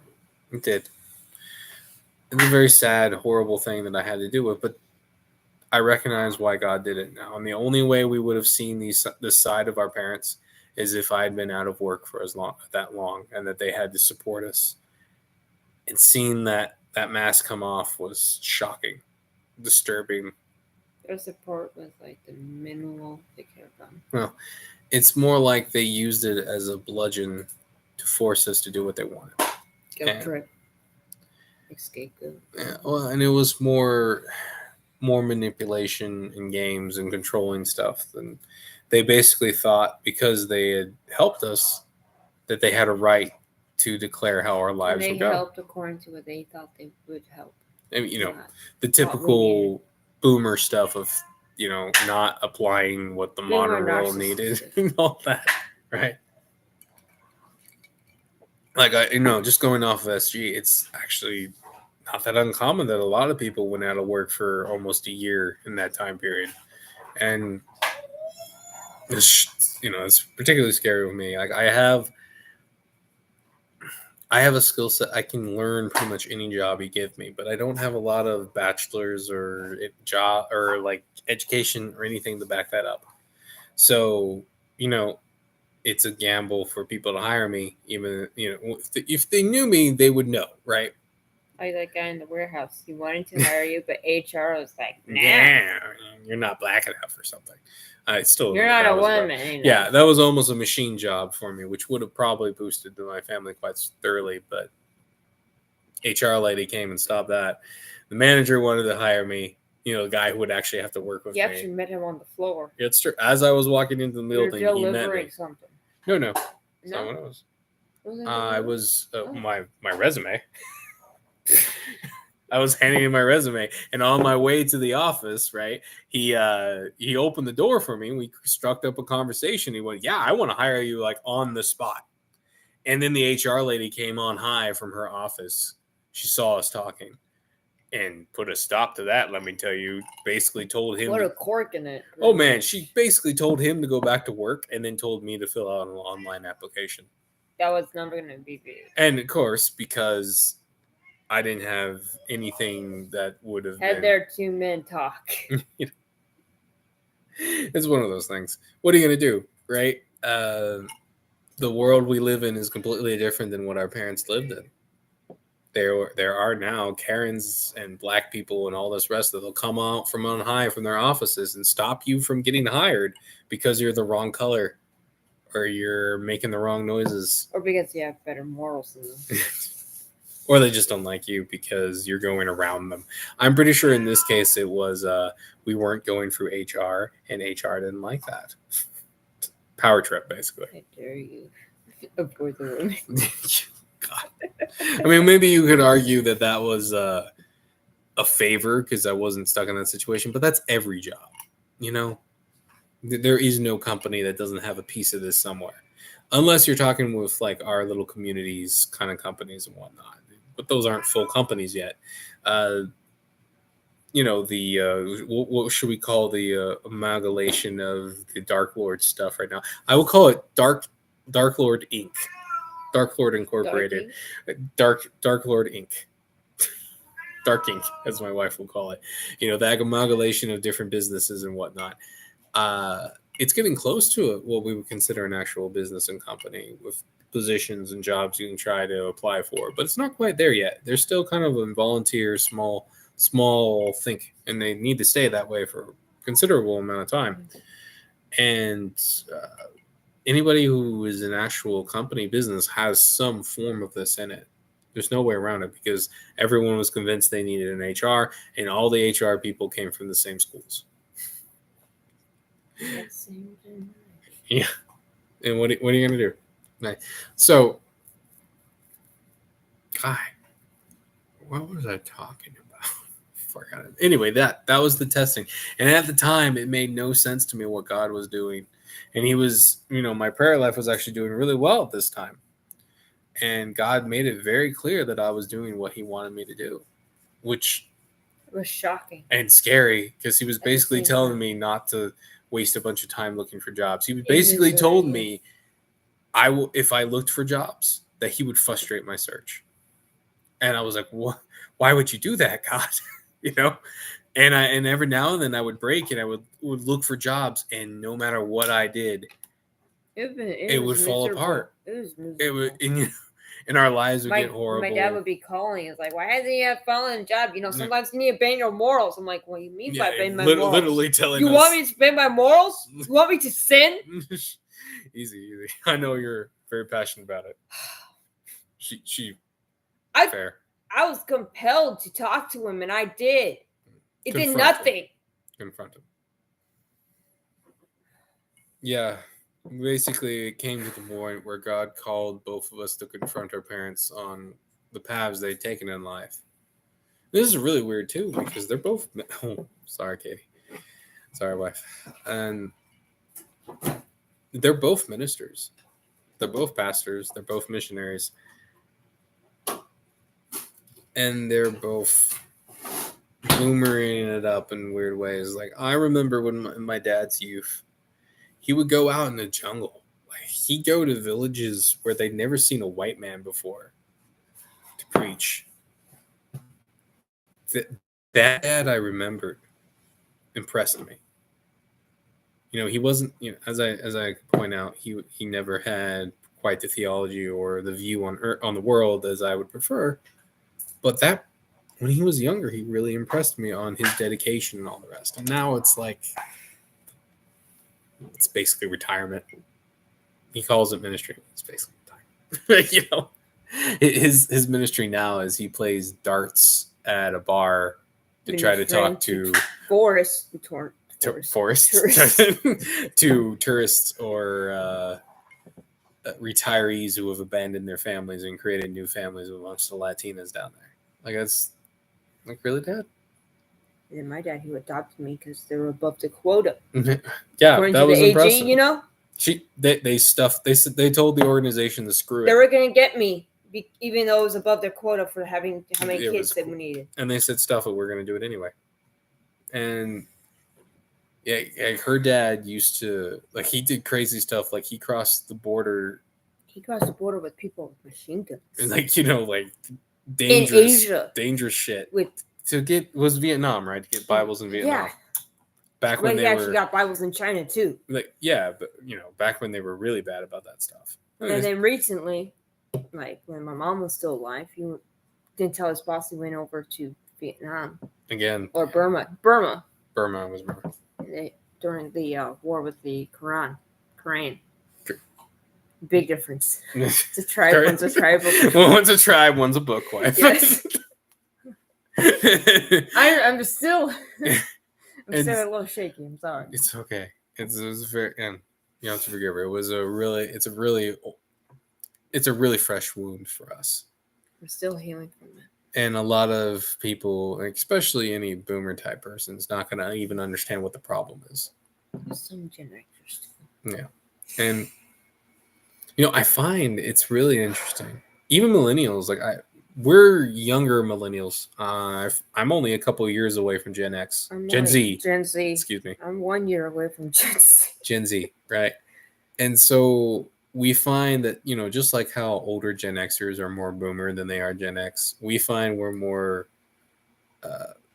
dealing with my brother's more boomer than you, and he was born the same year. Yeah. It is fractal. But he made it big doing IT work and whatnot. It just changes your perspective. Yeah, and he was always he was always a prideful ass. He never took Bible stuff seriously. And now I'm pretty sure it's because he just thought of himself as an atheist the whole time. The typical gamma bullshit. Yeah. You think they know everything. They're good at one thing, so they assume they know everything on Earth. The smart kid syndrome. The whatever syndrome is this? Smart boy. Mm-hmm.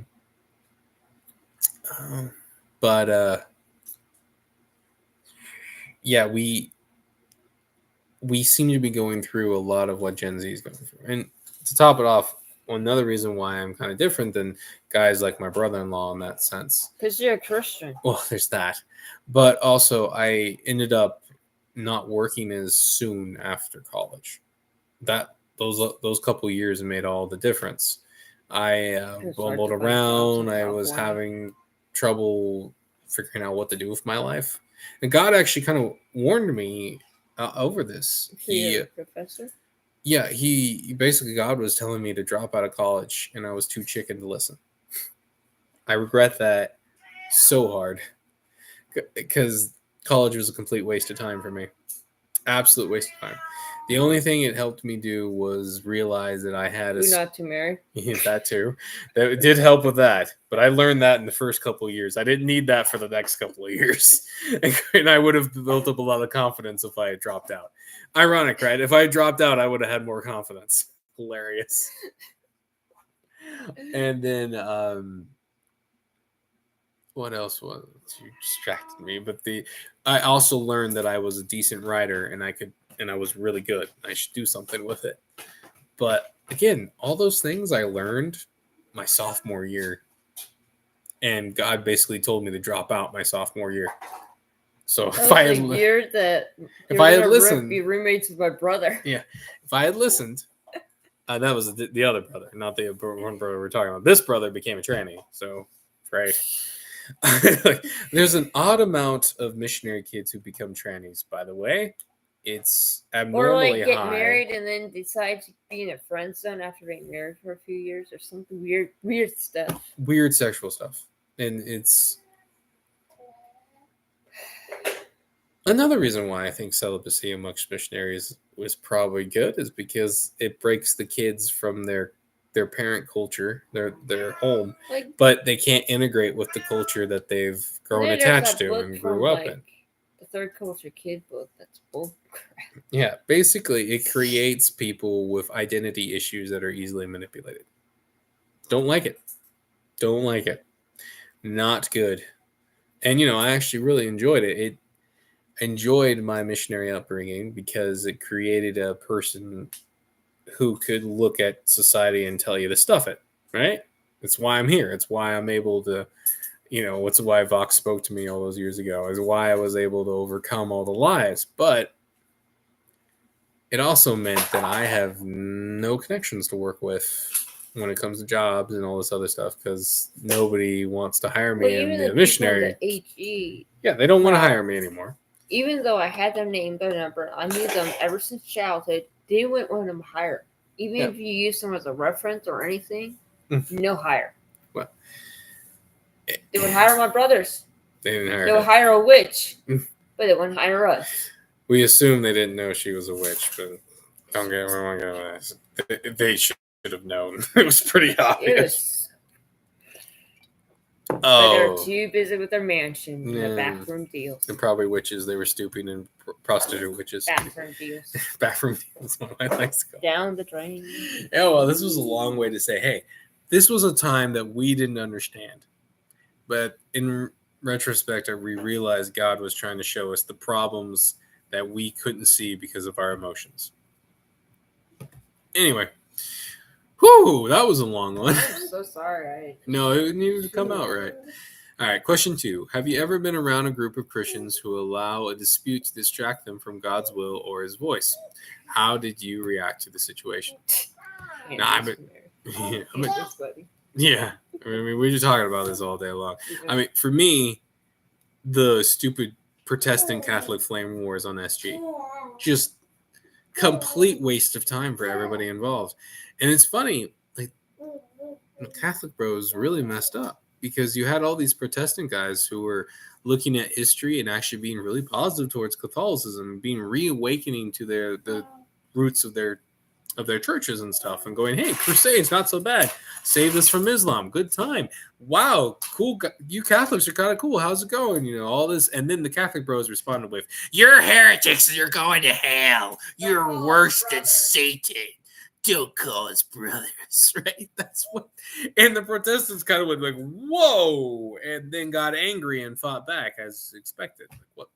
This is why I harp more on the Catholics, but I'm an equal opportunity offender because I see the problems of Protestants as well. It's true. Out of all the churches, the Coptics seem to have done the best. We could argue, and I argue because they had to deal with the direct confrontation. I figured out with small she can't do it. I'm just distracted. She just went with a Lego poke. It was really cute. But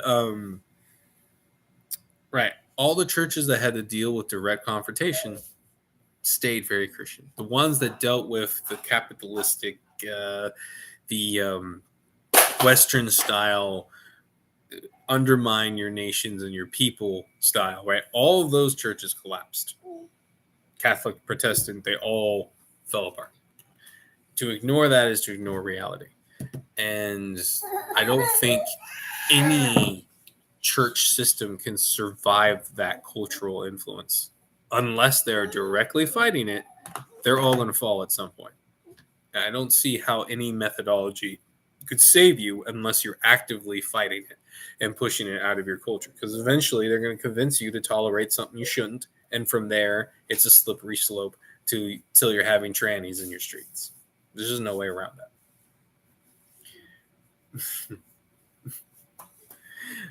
I know. Luckily, unluckily, I don't know.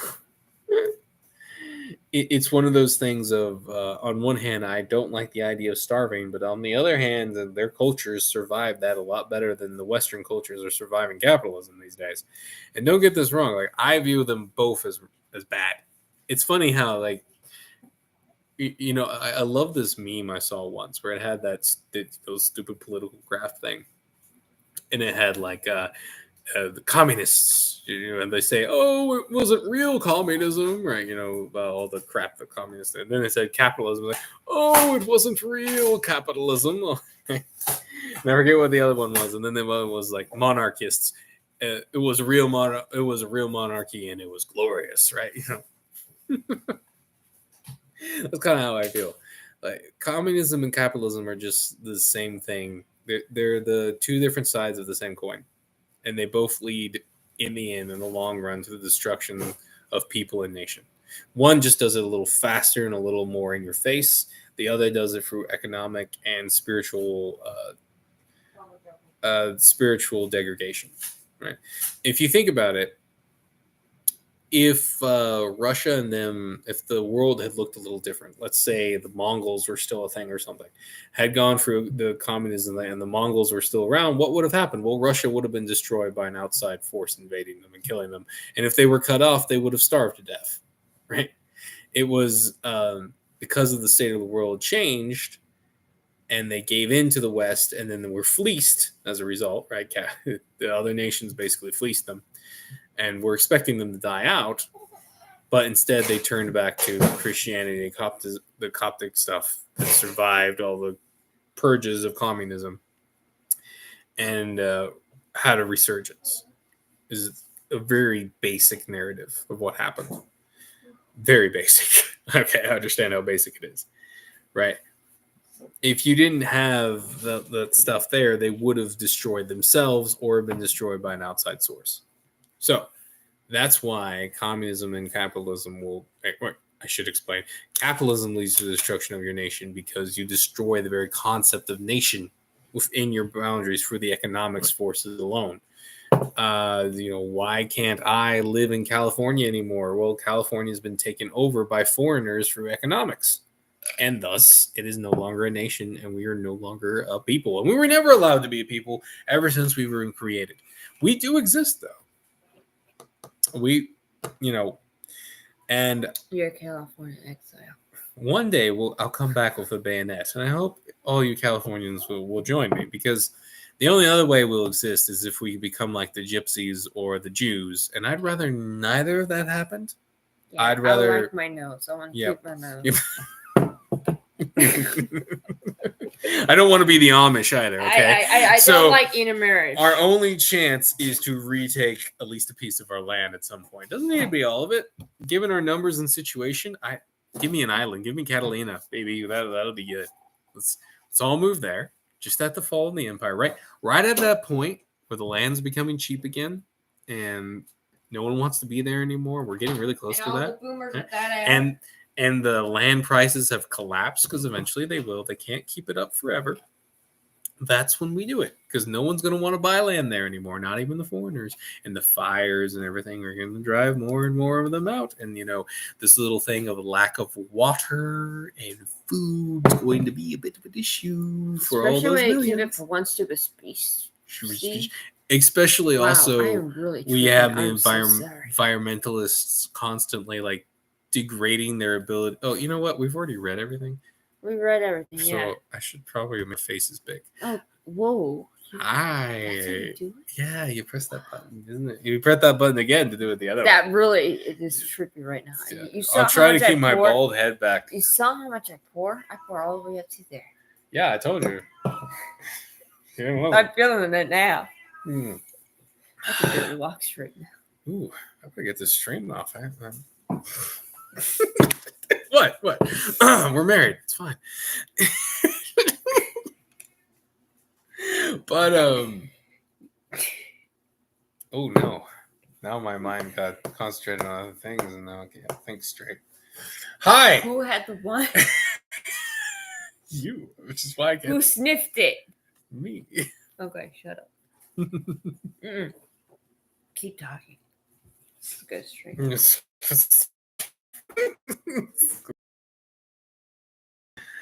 Oh, hey, look, a boat. Okay. Big boat. But yeah. Same sides, different coin. Both lead to bread lines and self-destruction. Wrong bread, babe. Yeah, but because one's more aggressive, that's the communism one. It's like that difference between the frogs being thrown into boiling water or the water slowly being heated, right? Because one's more aggressive, you're more likely to turn on it and go back to like your old ways and traditions in Christianity. The other is you're less likely to do it because it was that slow buildup, and they've changed all the people, and now you have an entire generation, these boomers, who don't want to fight no matter what, and want to blame everybody else for all the problems. And they have all the wealth and the money and a lot of the keys to the power, so they're able to suppress everybody else, stop us from joining together and fighting back. It's unfortunate. God actually understands. God, like, we'll get into this after in a few lessons when we talk about why the entire generation of Israelites had to die in the desert is because they had the slave mentality and they did not want to fight. They were essentially boomers. They were a boomer type generation. They were comfortable with their idols.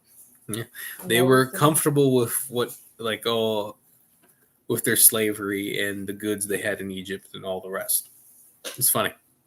They were, if I may be so coarse, the house slave, the house nigger, if you will, the house N-word. And I wonder why I have a strike on this channel. You're saying "and" in Chinese. Yeah. You're racist. Chinese conjunctions. And I am.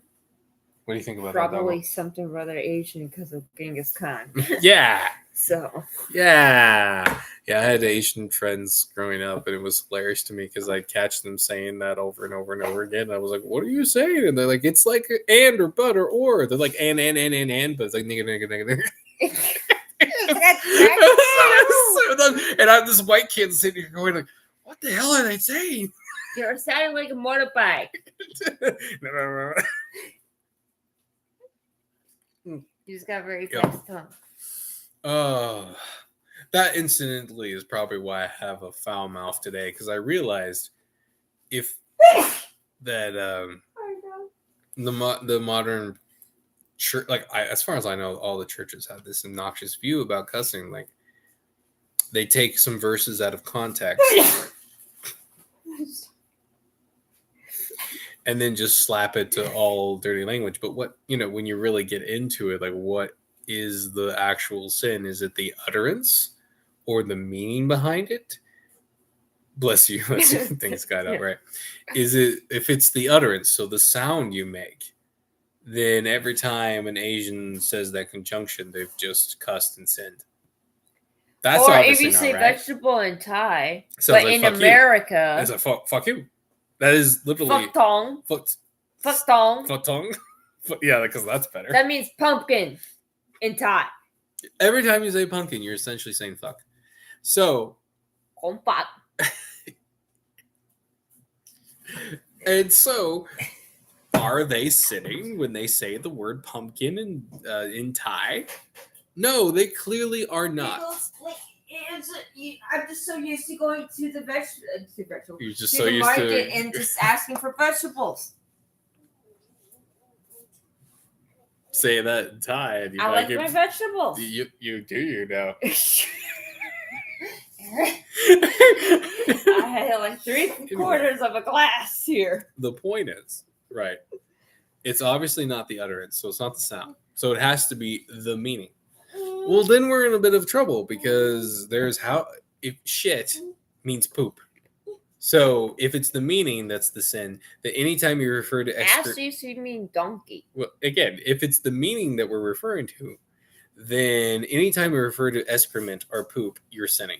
And if we're going by the concept of, oh shit, well then if you just have a moment where you don't say shit, but you mean the term like, oh gosh, something horrible has just happened, then you've sinned.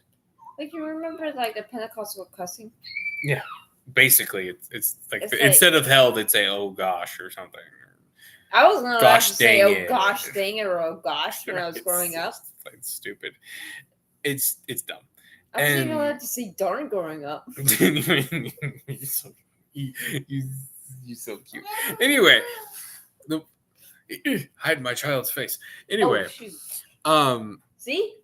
Oh shoot. Oh shoot. That would be sinning. Now, is that sinning? I think we can all agree that's not sinning.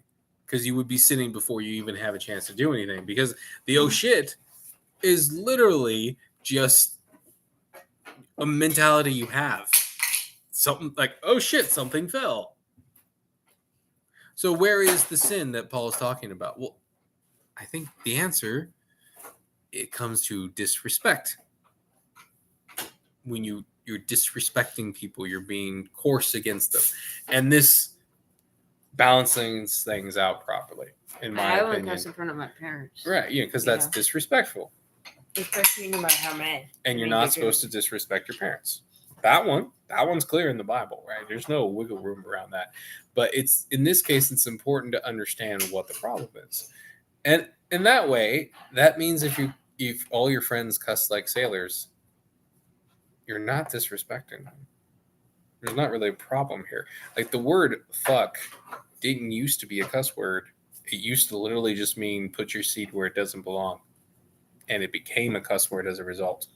Middle finger started out as the archers. Yeah, the archers, when they were the French knights hated the British longbowmen so much that if they ever caught any of them, they would cut off their middle fingers so they couldn't draw a bow. So if the British ever caught a knight, all the archers would like go by them showing off their middle finger, basically saying, hey, look, I still got a bitch. Little wonder that would turn into something. In Thailand, we would always use the middle finger to point, to look at the if you went to the ATM to get cash, you'd be using the middle finger. Yeah. I realize I'm still straight. Darn it. And in Nicaragua, the middle finger was still a bad thing to do. But really for them, it was like this weird knuckle thing. I forget which one it was. That was a really bad in Greece, you can't really give a thumbs up in Greece because that's like giving the finger. Yeah. And there are some countries in Latin America where the middle finger, because for whatever reason there's not enough American influence, isn't considered bad at all. They'll just do it to piss off the tourists. You point your feet up in Thailand, that's going to mean some of the middle fingers because your feet are aiming at their head. Yeah, there's a lot of Arabic cultures where that's an issue, right? And so this is why I can be uncomfortable with really young children cussing all the time and inform my kids that I don't want that to happen because I don't want them to disrespect people by accident. Now, some people deserve disrespect. This is true. You do not need to respect the Satanist. Or the Trinities in your family. You don't need to respect these people. Or those who tolerate the Trinities. You know, you're not called to that. Like, again, when we look at verses that the Churchians like to take out of context from like Revenges of the Lord, which turns out when you read the whole passage is more about, it makes it very clear this is something that's only supposed to happen if you can live at peace, right? So they automatically take a category here. When at all possible, when you can live at peace with these people, then you should leave revenge to God. If you can't live with peace with these people, then and ironically is referencing Paul is referencing a verse in the Old Testament in Deuteronomy that is literally referring to a time when God called the Israelites to enact his vengeance. No, specifically, he commanded them to do his vengeance for him. He told them to go kill these people as vengeance. God's vengeance involved his servants to go do it. So if the vengeance of the Lord and he calls you to do it, I mean, even by Paul and Churchian logic, you are called to do it then, and you better go do it. What a lot of people also miss when, in those terms, like especially when Jesus Christ brings it up, he's talking to people who have no ability to get revenge for themselves. It's a little personal, but I know you've brought it up before. Can I bring up what? The thing in Thailand? That thing? Yeah. Okay. So my wife was sexually assaulted. It didn't go all the way, thank God. She was able to convince the guy to stop, and he left. But also, yeah. But given the nature of who he is, where it is, I have no way to get recompense for that. Katie has, Grizzly Mama Bear, has no way of getting represented. There's no way any justice for that act is ever going to happen, ever, just because of the situation. Yeah, their family's been confronted. All of it happened. Nothing happened. I was told to go see a therapist. Yeah, thanks. Yeah. Oh, really? Your therapist told me to go see a therapist. Yeah, Thank you. Go get drugs. That your brother did something. Yeah. Okay. Yeah. We don't even get into that. The point is, because he's in another country, because it happened in another country, and you could buy the police alcohol, and they will they learn just to say nothing. Because it was between two foreigners. They're not even going to care. They're not going to care. How it rules in that kind of place. So there was, and by the time she was willing to talk about it and all that, it was a couple of years later. There's not a lot of physical evidence. There wasn't much to do. The bruising was gone. Yeah. So that there's no possibility of justice or vengeance in any sense for this one. So that vengeance has to be of God. Only God could ever enact justice for us. That's what Jesus Christ was talking about when he's bringing that up. If you look at the context of the verse, that's exactly what he's talking about. He's talking to people who cannot get justice for themselves, and no one will get them justice. He's telling them, God's still there for you. God will enact the revenge for you. It's a whole nother ballgame, baby. That's a way different than suggesting you should never enact justice or vengeance. And it's funny, the very people who twisted that language in those verses are the very people who are desperate that nobody ever has revenge on them for all their crimes, sins, and horrible things they've done in their lives. Isn't that nice? Yeah. It always cracks me up in all those movies, right? You have this action hero who literally slaughters an entire army of sometimes just normal soldiers who don't know what's going on, but they're between him and the bad guy, right? And then he gets to the bad guy, and for some reason he's supposed to spare the bad guy, even though he's the guy who caused all the problems. He killed all the people who were just following orders with no sense of mercy or compassion for those guys. But the guy at the end who caused all those problems, that dude gets spared? That's straight up evil. It's evil that the dude. It's like your narcissist acts. Yeah. I blame you for the pain that you caused on that I caused on you. Yeah. It's evil for all the people around him to die and not the person actually causing the problems. That's evil. That's twisted. That's what the devil likes. That devil loves to sacrifice all of his servants to save himself. Evil. Now, you often have to deal with all the servants to get to the head, but it makes no sense to get through all the servants and then not cut off the head at the end, doesn't it? It's stupid. It doesn't make any damn sense. And, that's why pedophiles like that kind of logic, because it allows them to escape. It's like it cracks me up all the way. Why is it more moral for a judge to declare a man should die than the victims of the crime?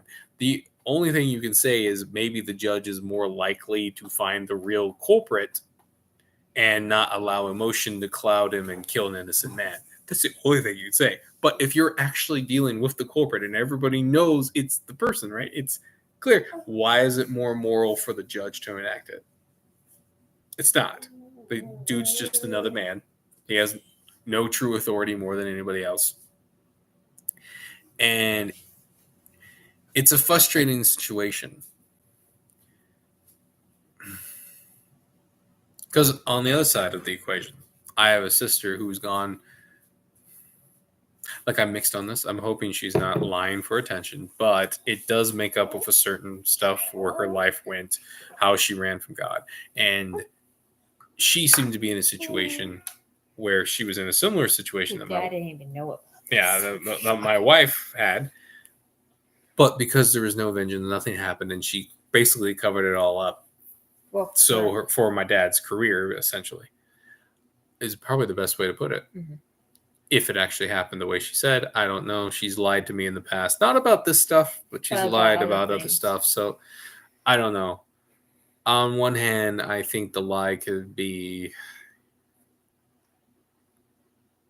like she might have had an abortion or something she doesn't want to admit to. She referred to babies as aliens before. And she's very militant feminist about that stuff. And she has her own kids and stuff. And you would think she'd soften on that kind of thing. So I worry it's a very personal reason for why she doesn't want that stuff to change, if you know what I mean. Like, if she admits the evil, she has to admit the evil she's done. But that's all conjecture. on my part, and just from what I've been getting. The point is, if it went down the way she said, and I'm inclined to believe her in this case because of how her life changed at this point. She suddenly, from being a really on set for Christianity and all that, just did a 180.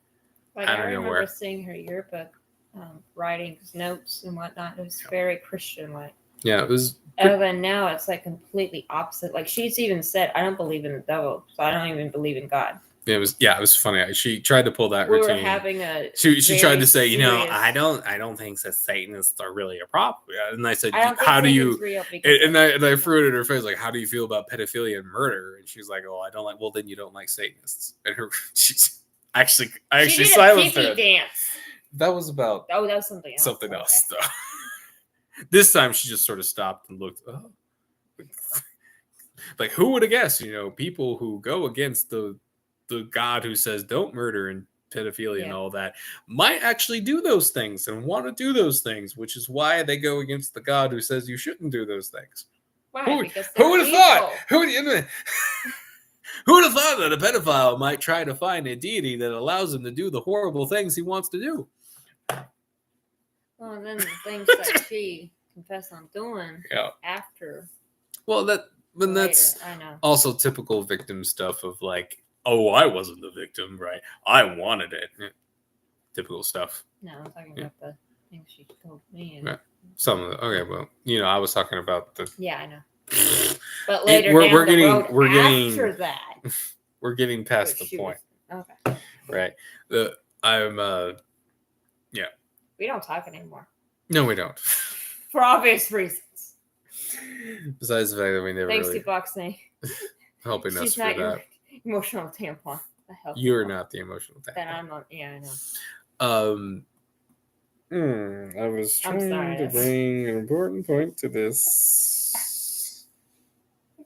Oh, because there was no vengeance, no protection, and she covered it all up, essentially, for her, however far it went, I'm not sure, for my dad's career and all that, and not to create waves, because she's basically accusing church leadership, let's just say. And because of that, I suspect she hates God. She hates God because of creating, in her mind, he created a situation where she could never get justice, right? Because everyone around here was too weak to demand it. And thus she blames everyone around her. It blames Christianity, the structure of Christianity, and God himself for it. It's pretty clear when you talk to her that she hates God. Which is funny because, she tries to pull the whole atheist thing of like, God's just silly. No. There's a vehemence against God. And I suspect it has to do with this. It's when victims, especially female victims, don't get justice and they... you might think of like those females who get raped by refugees and then try to say, oh, don't blame refugees. But they blame someone. Who do they blame? They tend to blame, illogically, the white dudes around them. And they get really violent. How dare white dudes? Right? How dare white dudes create a situation where that refugee would want to rape me? Yeah, you got to remember the way the female mind tends to work. No offense, wife, but well, you've seen my process of when I got through it. Finally, it's true. You saw my reaction in the store when you got too close to me, and how I flipped out. It's true. So, by the way, we got through that. We did. She lets me crowd behind her all the time now. She likes it now.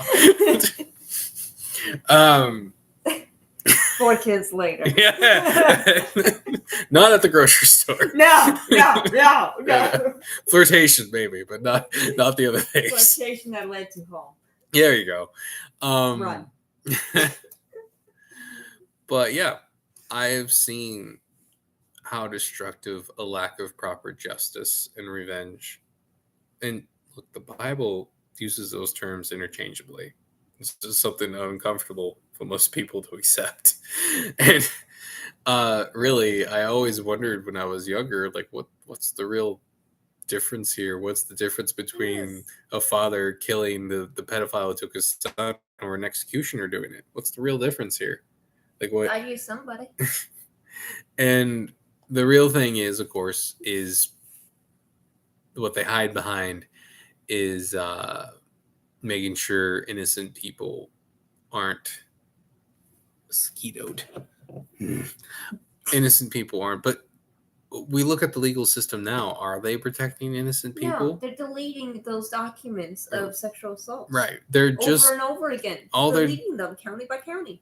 When you're not willing to properly take justice into your own hands as a people, then you inevitably lead to a situation where when there's corrupt judges. Yeah, like the one that just raped the sheriff's daughter.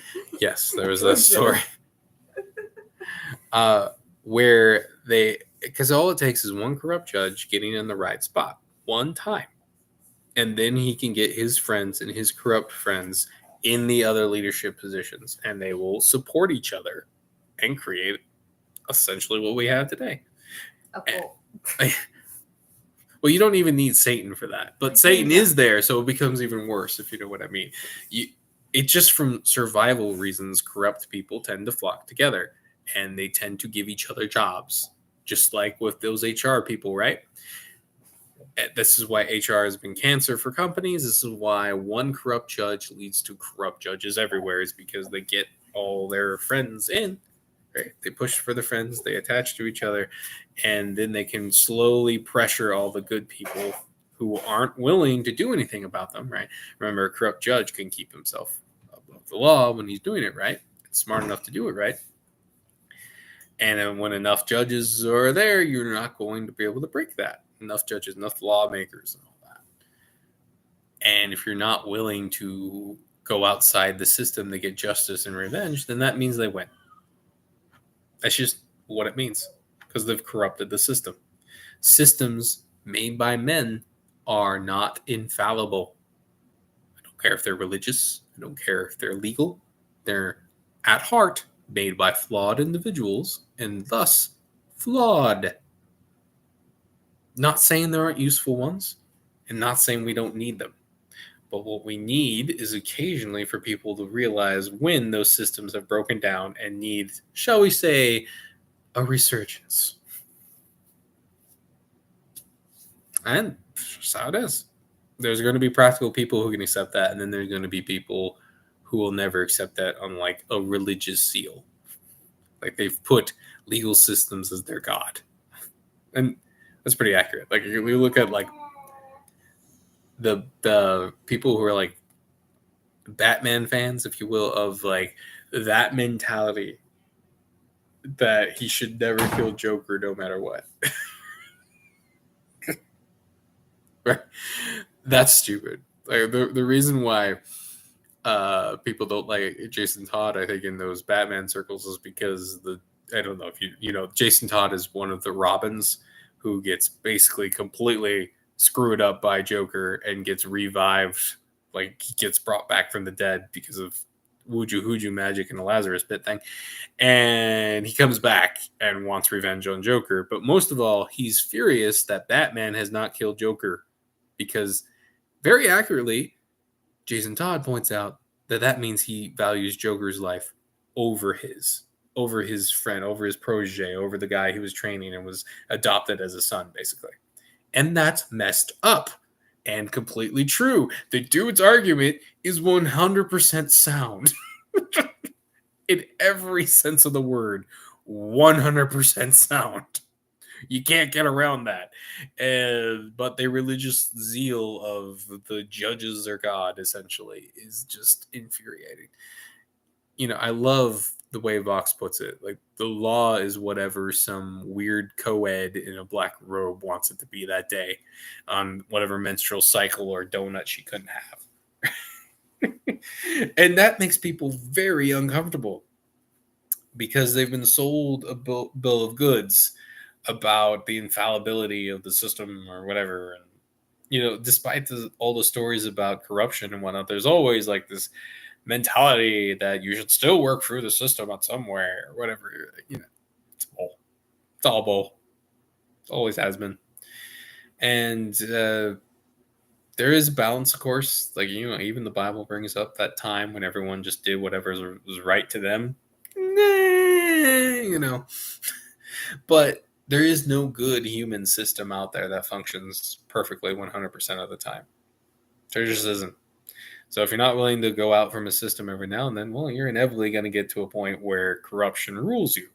Because all it takes is that one time for that one judge who's smart enough to work the system, that one political guy to create a system where he gets more of his kind in, where you're screwed. And you're not going to be able to break them out of that unless you destroy the system and remake it. Sorry.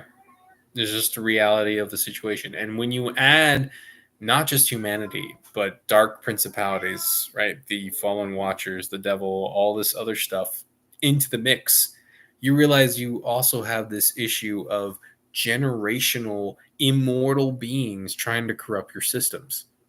By definition, you're going to have bloodletting at some point, or everything's going to get corrupted and they're going to run it. You're facing an immortal being who's trying to corrupt your systems. They're going to win eventually, unless you follow God properly and generationally and are willing to follow him even when their corruption takes a hold. Remember, we have points in the Bible. I don't know if I get into the stories in the lesson. There's literally a point where the Israelites are being tempted by kitty cat.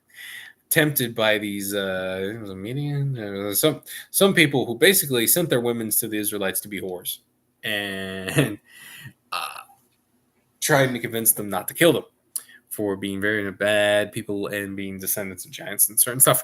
So while this sin is happening and God is threatening to destroy Israel, as they're talking about the problem, like Moses and some of the leaders, a guy literally brings one of these women into his tent in front of them. And one of the young guys there, it wasn't Josh, it was like one of Joshua's cronies or Caleb's cronies, and saw it happen, grabbed a spear, followed them into the tent, and killed both of them as they were doing it. Speared them both. Get this. God didn't destroy Israel because that guy did that. He saved everyone by killing those two people and justifying God's name. And God, okay, if you're willing to do that, I won't destroy all of you. Right. This is the God you serve, okay? I think he makes his point very clear. You need to enact justice no matter what the evil people tell you can't do. Now, I want to be clear. I am not doing a call to violence. Don't do it right now. Because all that will happen right now is you'll do the spear routine and you'll go to jail and they'll call you a nut job for ages and you'll accomplish nothing. You might get some momentary revenge and you might even get rewarded by God for that, but it's not going to enact anything. We're at such late stage now that the system's just going to have to collapse. There'll be plenty of time for that when things fall apart, but as long as the system's there, and as long as there's still a bunch of boomers there running everything, you're not going to have enough people follow you to make a difference. So don't do it. Bide your time. Have kids. Wait for the right time. Wait for their system to collapse. You don't have to do it yourself. They're already falling apart. God, it's funny. God called me to this having kids and waiting. I hate it. Getting older. I feel it. I feel the it's funny. Man, I'm still talking. I can't believe I'm still talking, but it's funny. You ever wonder why the current crop of video games are popular? I know it's kind of out of left field, but why Warhammer is popular? Is it because it's a grim, dark universe? No. It's popular because it's men enacting violence against evil. That's why it's popular. And people will say, "Oh, but they're not actually the good guys. They actually cause the average person doesn't get into the lore. They just want religious super soldiers destroying evil. That's why it's popular. Not hard. That's it. It's tapped into this thing. Like, ironically, when you do get into any of the lore, and I've done it because I was curious about what was so popular about it. You find out that the Warhammer universe is just atheist LARP. it's atheist LARP. Basically, religion ruined everything. Atheism made everything beautiful, and then religion ruined it. That's all it is. You know why there is endless war, and in the future there's only war? It's because religious people ruined everything. That's literally all the story is. That's it. That's all. Also, in that universe, God doesn't actually exist, but all the evil watchers essentially exist in the chaos gods. I think we know who influenced what when this universe was being created. But hilariously, as they made that lore, what stuck? What is everyone all into? Are they into all the evil, chaotic things, really? Or are they really? I mean, they enjoy the orcs because they're funny and they make funny noises. But and they look disgustingly retarded. It's true, actually, and they enjoy that. But and they want to just scream "wah" all the time. It's entertaining. I understand the orc people. It's fine. Weren't the sounds made by horse recordings? Horsemen? No, that's Lord of the Rings, babe, and those were trolls. Not Warhammer. No, the orcs in Warhammer are more based off of different. British dock workers' speech. That's literally what it's based off of, actually. Okay. I realized what happened. Yes, you came in at the wrong moment, baby. I just got Donna down. Yeah. Oh, fine. At 1 a.m. Anyway. She was a little tired. So. Yeah, she better be freaking tired. I'm tired. Anyway, what's funny is, despite this attempt to make the atheist utopia thing and then religious people screw it up story, everyone loved the religious part. Everyone loved the religious space marines crushing evil, and that's what they latched onto, and they didn't care about everything else. Did the space marines eat crayons? Yeah, it's pretty much, yeah. But in very religious, very poetic ways, like, if you will. So they ate the white crayons and the green crayons. Look at him look at me for help. Like, please save me from this woman. Breast science. Help me. It's been watered down. Well, that's what's funny. Right? That's what people have attached to. That's what people want. And I'm like that. I'm one of those guys who just wanted to fight evil in cat butts. Get out here. That's all I wanted to do growing up. And that's what I was planning to do anyway. Like, when I was dabbling in military stuff and you were in ROTC. skinnier man. Yeah, when I was a much skinnier man, and God told me at this time to leave and not do it. That was a hard decision, and that was at the same time He told me to drop out of college. I did stop the military stuff, but I didn't have the balls to drop out of college all the way. I wish I had. It was a half listened to. Life would have been so much better. You have no idea. But we've been both dropouts. Yeah, I know. Great. But I had different reasons. That's horrible. I'm sorry. Anyway. But Ooh. But God's basically called me to have children and prepare. Like, I'm annoyed as I get older. I'm like, as I get older, I know I won't be able to join the fight as physically as I want to. I will have to do it from a more organizational perspective, and as as the 80-year-old chapter master of the St.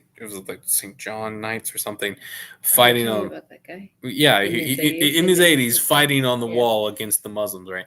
Yeah, he did a good fight, and he fought and he won. I mean, again, imagine being one of those Janissaries. It wasn't Janissaries.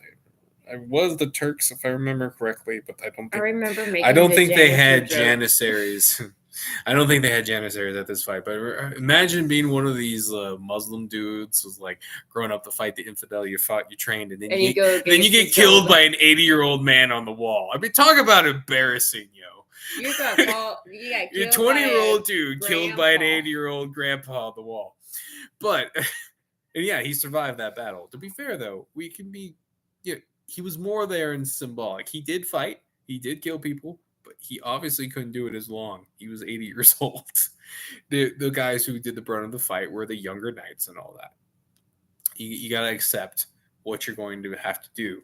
And I'm getting past my prime. I'm going to do my best, but it's like, but God wants it to be effective. Again, God is practical. And so he's calling men like me, like I'm sure some of you, who actually probably most of you guys, now that I think about it. If you're attracted to this stream, you're probably a lot like me. So who would be on the front lines if the time had been a little different, to instead be preparing the next generation for it and to give them a backbone when the time comes, to be that 80-year-old guy on the wall, giving them the strength to say, we're going to fight anyway, baby. Right? It looks bad. Who cares? We're going down swinging. Right? That's going to be our part. That's our part. And that means we got to have kids. We got to bide our time. We can't waste ourselves on stupid sacrifices that won't mean anything. Now, that's not saying sacrifices aren't going to be necessary. It's saying those things, not quite the Alamo, because that had more purpose, but like pointless martyrdom, right? Pointless martyrdom. You may even be rewarded in heaven for a certain, but pointless martyrdom that doesn't actually accomplish anything in society, we can't have that right now. So don't do it. Get ready for what's coming. Don't waste yourself now. Your kids will need you when things go down. They need you then. They need you now. So have kids, get them ready. They actually will have a chance to make a difference. They're not going to have this boomer, iron-ripped, aging vampirism holding them back. So get them ready. Gen Z and probably Gen Alpha. Are they calling them Gen Alpha? Mm-hmm. Well, I'm assuming they're probably going to call them something else. Like it's already Gen Alpha. No, they're probably going to call them something else. Like you think about it, like these names kind of change as time goes on. Like you get to be in between stage between generations, like the Gen X and the Millennials. There's the Zennials. I mean, that's your sisters. The point is that these names tend to stick later on. Okay. If you get my point, I'm suspecting that there's so many titles like there's so many drug names for the same thing. Well, antibiotics. Name. I don't know what that had to do with anything. Okay. Anyway, it's late. I suspect that Generation Alpha will probably come up with a different name for themselves as time goes on. Malpha. Remember, Selfa. Don't get into stupid fights with your fellow Christians because we're outnumbered and we're dealing with principalities of evil. Names. Yeah. Okay. Sure. And Abraham is the first step in God reclaiming the nations that he disowned after the Tower of Babel, which will culminate, I think I'm pronouncing it wrong, at the cross when his ritual is complete and he's broken the devil's power on earth, and it's basically allowed him to release his power into all of us and protect us properly. We'll get there, though. That's interesting thinking about heaven as what duties will we get?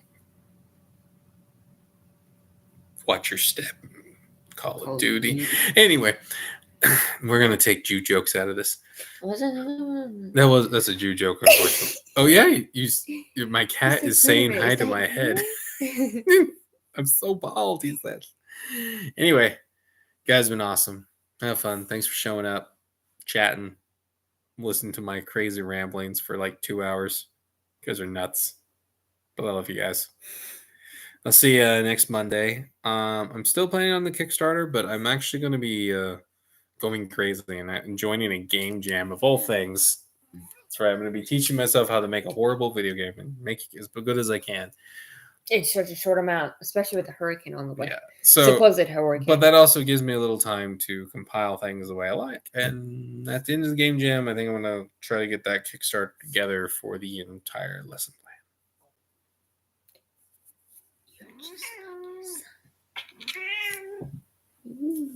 My son does this a lot. It's very entertaining. Just today, I caught him like staring really, really intently, like, It's really hilarious, actually. He's going to have a great evil stare. It's going to be awesome. Anyway.